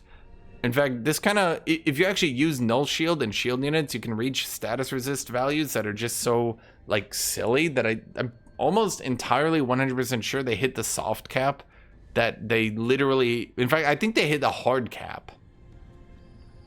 I think they hit the hard cap. I think the hard cap is something like 82%. And I'm pretty sure they reach that. So null shield actually tends to go a little bit to waste because you get too much status resist. But it is pretty decent on its own. Final Banishment is pretty good for dealing with reanimating enemies like angels or undead. And what it does is it destroys every body on the battlefield. Then for each body destroyed, all your units heal 5 and get 1 stack of bolstered resistance. If you destroy 4 bodies, you get an AoE 20 heal, which isn't too bad, but the main use seems to be a good source of body destruction that also buffs you while it's doing it. It reminds me a lot of ways of like a Magic the Gathering card. You're getting rewarded for destroying bodies, particularly if you're destroying summons or things like that. A lot of summon units or wild speaker stuff, or just generally that stuff, you can then use Final Banishment to get buffed as well, because like let's say you kill 6 bodies, that's a 30 global heal, which can then often Astral Severance continues to be completely terrible. Target Magic Origin unit has a 60% chance of being killed, but all Magic Origin units at this stage of the game are going to be tier 4 or 5, so that 60% is going to be like 20%, maybe even 15%, maybe even 10%. So not really worth casting a spell on. If it's resisted, the unit is instead disrupted, which is odd because now you're removing all the enchantments on a mythic unit. Congratulations. But you do give it 4 stacks of decaying, which is to say this is completely worthless. Conjure Spellboard is one of the better parts of this tome. You can just slam a spellboard down on the map. It's strong, really strong, really strong. This can stop global this can stop global spells from hitting you, which can save you from a lot of pain. Yeah, Conjure Spellboard. This one's actually pretty good. Severing Golem is a very powerful unit. This makes up the late game ranged arsenal of the construct builds. It's a ranged unit. It's very tanky for a ranged unit, as you can see here. And its general idea is it's effectively a battle mage with 18 damage spammable attacks.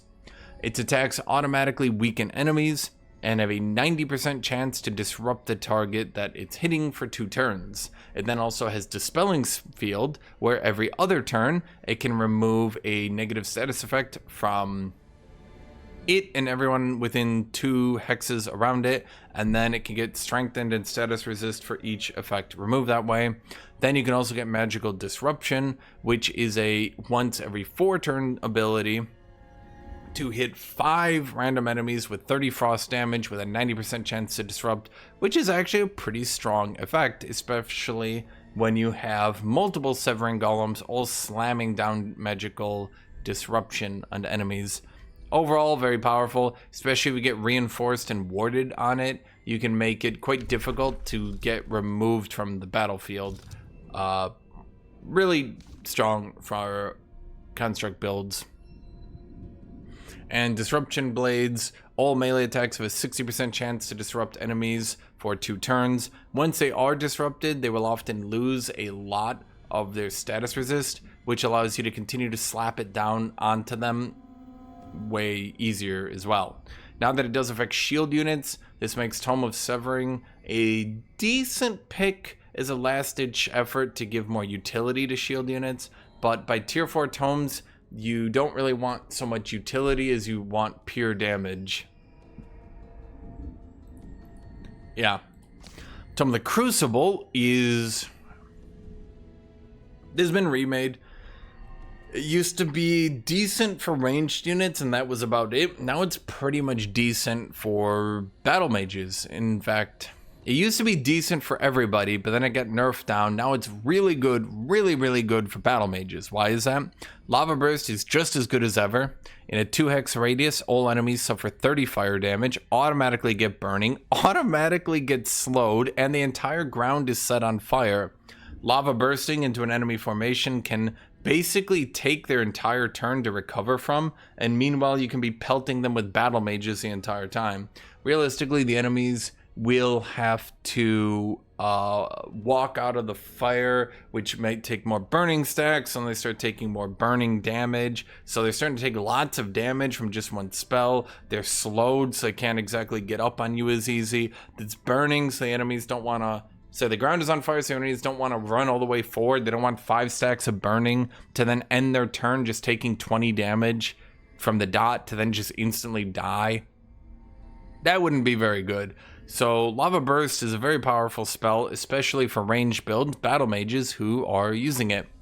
Crucible Battlements is okay. This basically it doesn't basically, it changes all the battlements. Instead of buffing ranged units, or instead of buffing only battle mages or only ranged units, it now buffs both of them. And they get 4 fire damage. They set anything they attack on fire. So long as they're on the battlement, they get 4 fire damage, set anything they attack on fire, ignore obscured on the target, and get +1 range. Additionally, it makes the entire city ignore the city stability penalties from annexing provinces with chasms or lava. So Crucible Battlements is pretty good.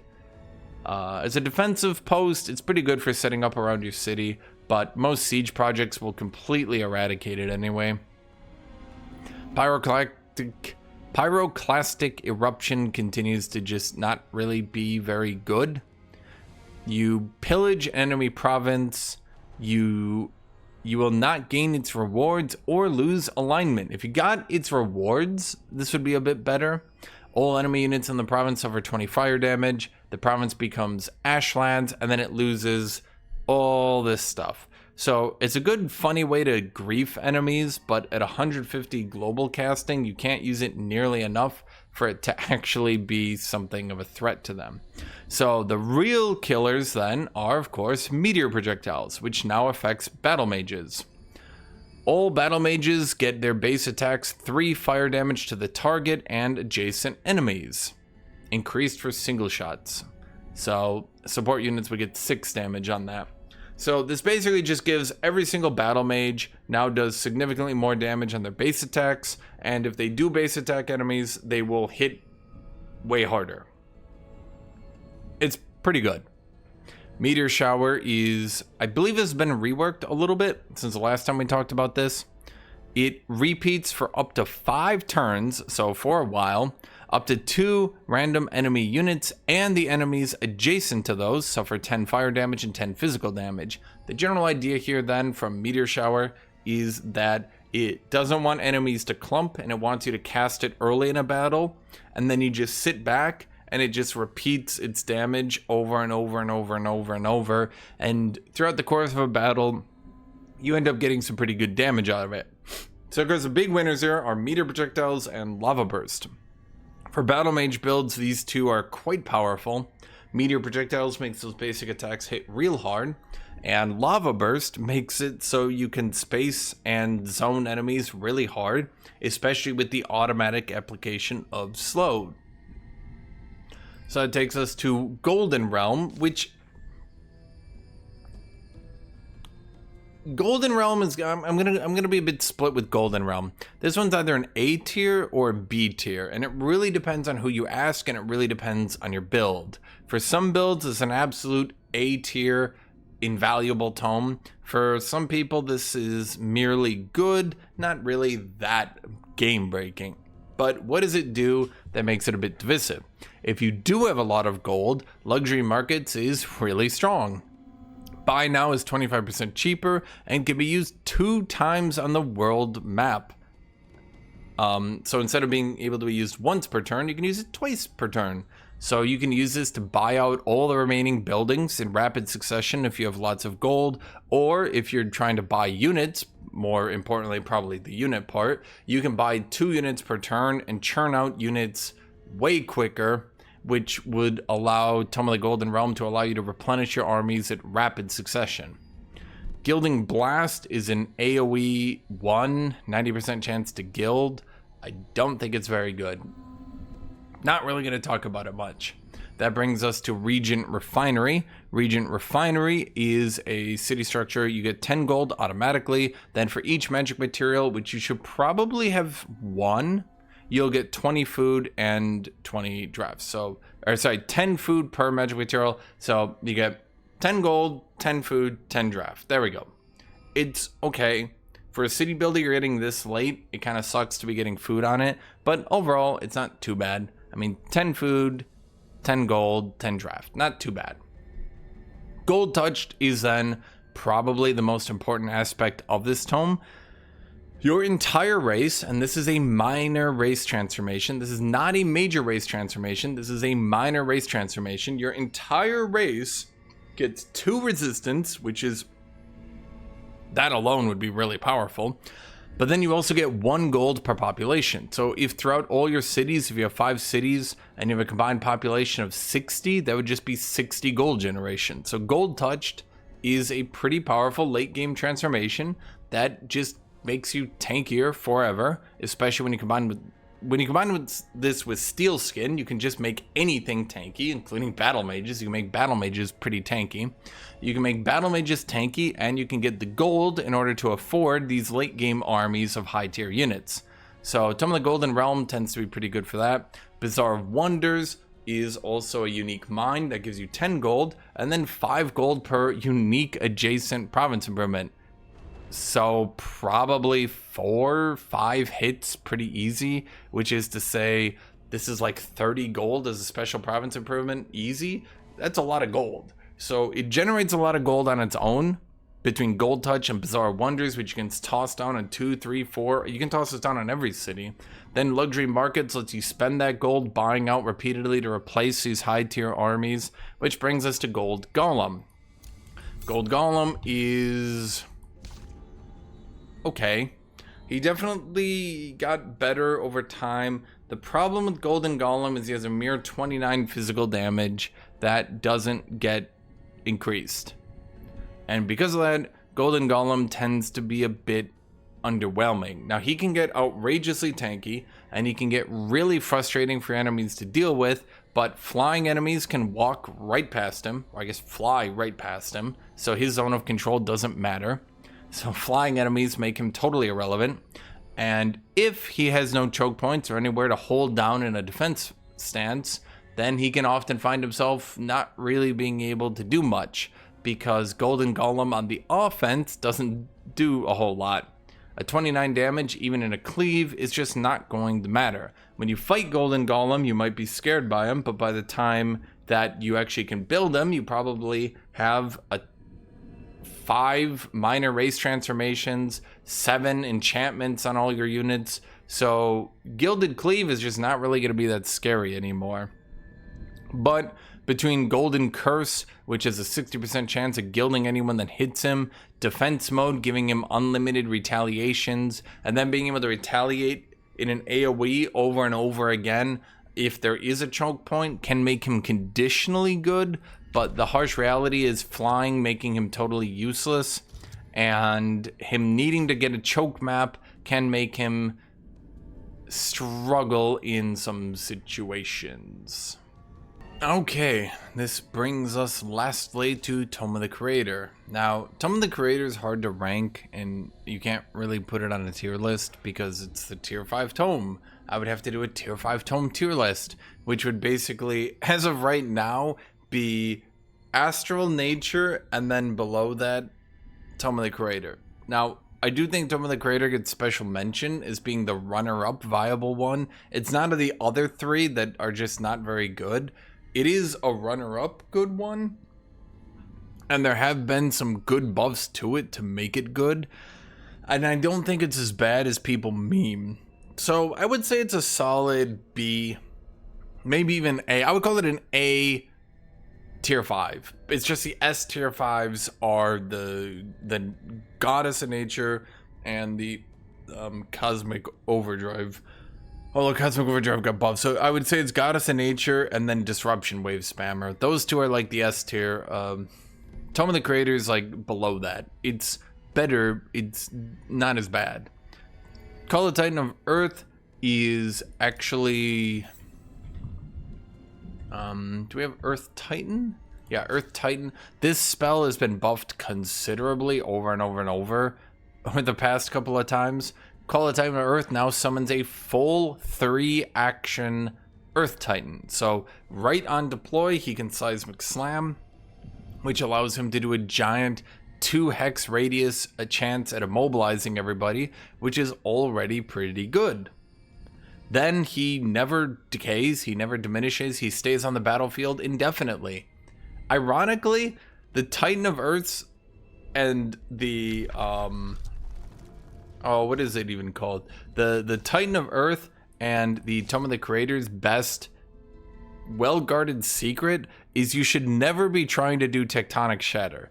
Never try to do Tectonic Shatter. It is wildly expensive and the chance of stunning enemies is a crapshoot.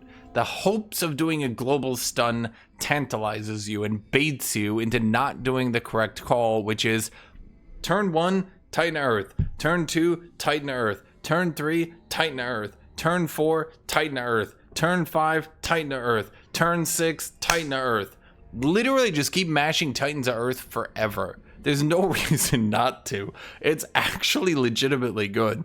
You summon them down. They never leave the battlefield. They have Undying, so they revive once.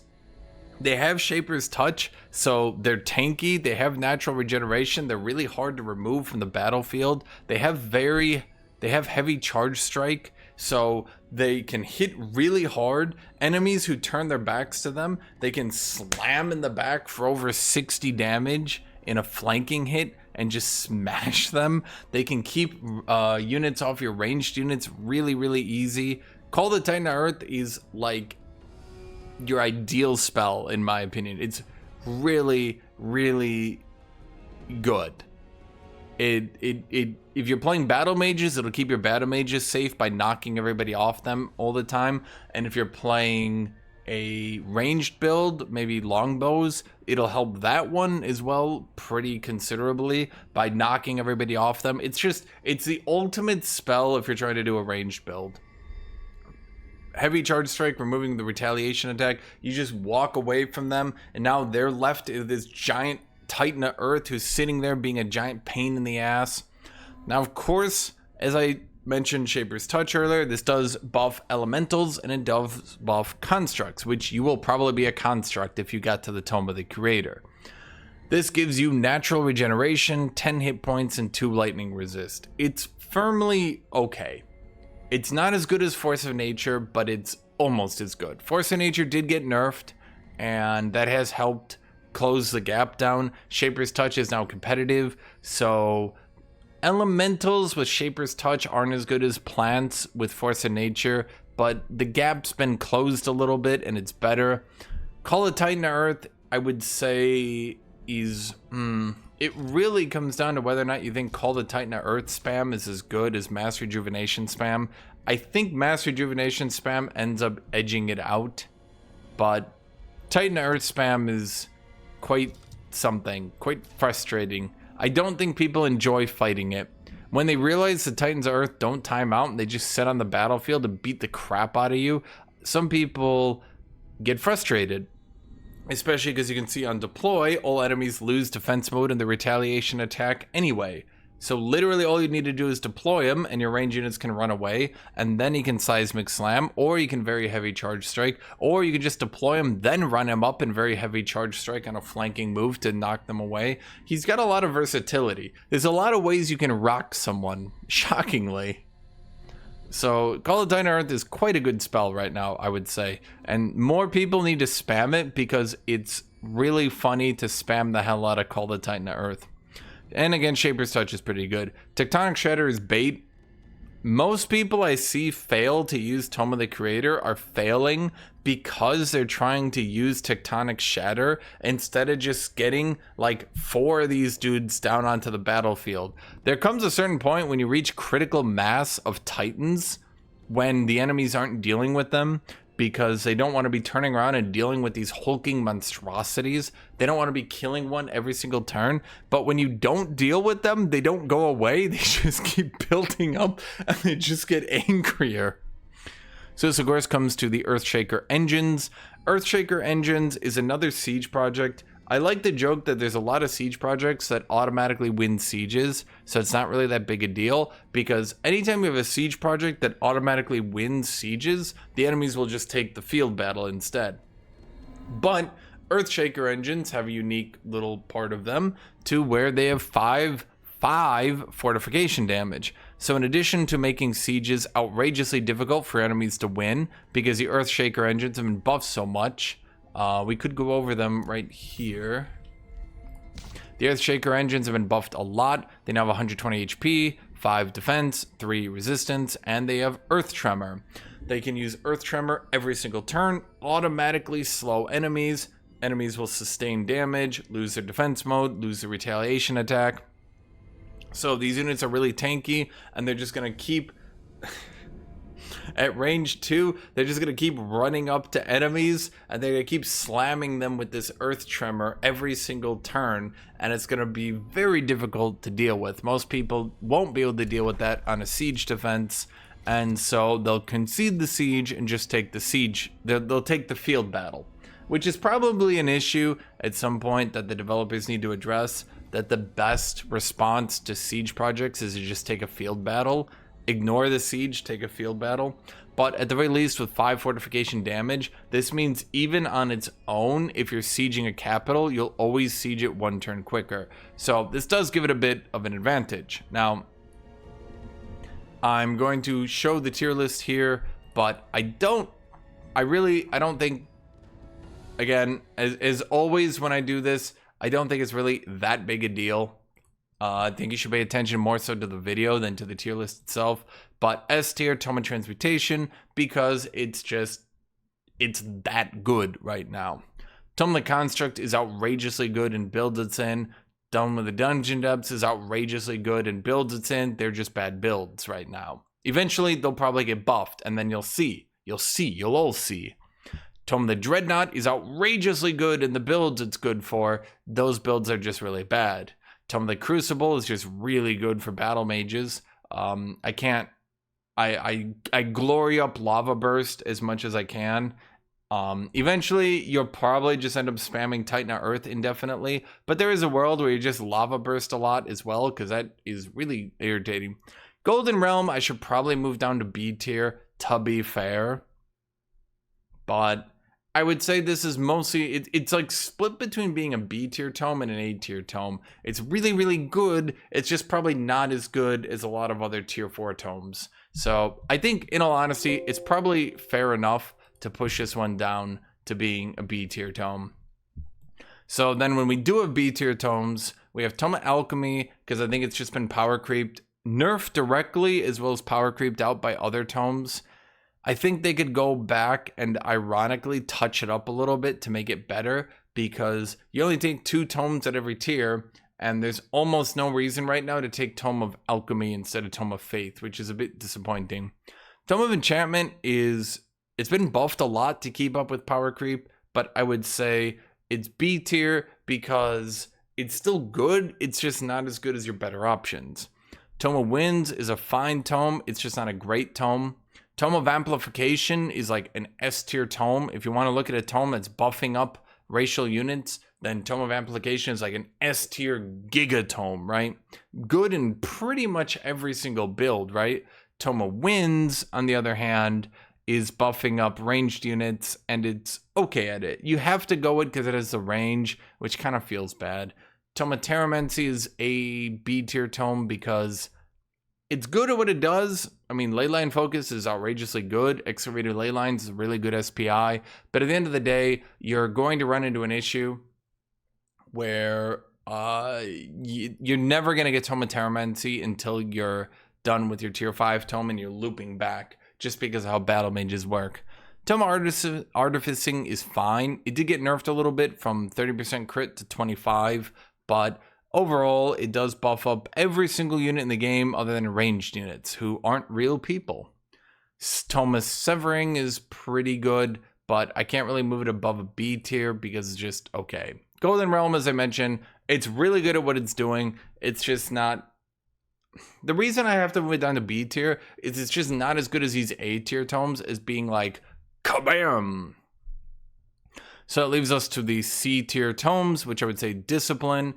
It has its uses, which is out of like 99% of builds. Tome of Geomancy, because the only reason you would go Tome of Geomancy is to get to Tome of the Creator, but I feel like Tome of Geomancy is in an awkward position where if it was better, it would probably actually make Tome of the Creator better. But because Geomancy is so mediocre, a lot of people aren't even trying. That leaves Tome of Rock, which, I mean, its enchantment is, it gets outscaled really quickly. Tome of Shades continues to be overall just really bad. It's just really good as a counter tome to tanky builds. And that's what I've got here. So if you managed to get through this entire video, I'm glad I got through this in significantly lower time than I did this last time. So we could save some time between all of us. That's a good thing, right? So as always, make sure to like, make sure to comment, make sure to subscribe. Subscribing is outrageously important. But it's actually not outrageously important. I would say subscribing is the least important of those. Liking is important. Commenting is really important. Subscribing. So the way the YouTube algorithm works, I'll give you guys a secret. Even if you subscribe to a channel, you won't actually see it on your front page all the time because your front page space is very, very, very limited. And you're probably subscribed to like 30, 40, 50 channels. If you never click on a channel's content, it'll stop showing up on your front page. Even if you subscribe to it, it'll stop showing up on your front page. Now, being subscribed to it will help you because subscribing to a channel lets YouTube know this channel has momentum. It helps you know that maybe if it stops showing up in your front page, that you could go to your subscriber feed and get information on it there. So it is helpful. It's just, that's just how it works, okay? The most important thing for any channel is people clicking on my videos and watching them. Yeah. So thank you all for watching. Give me your thoughts on anything. Thank you all for watching. Thank you all for being here. Thank you, everybody. And as always, I hope you all have a great rest of your day.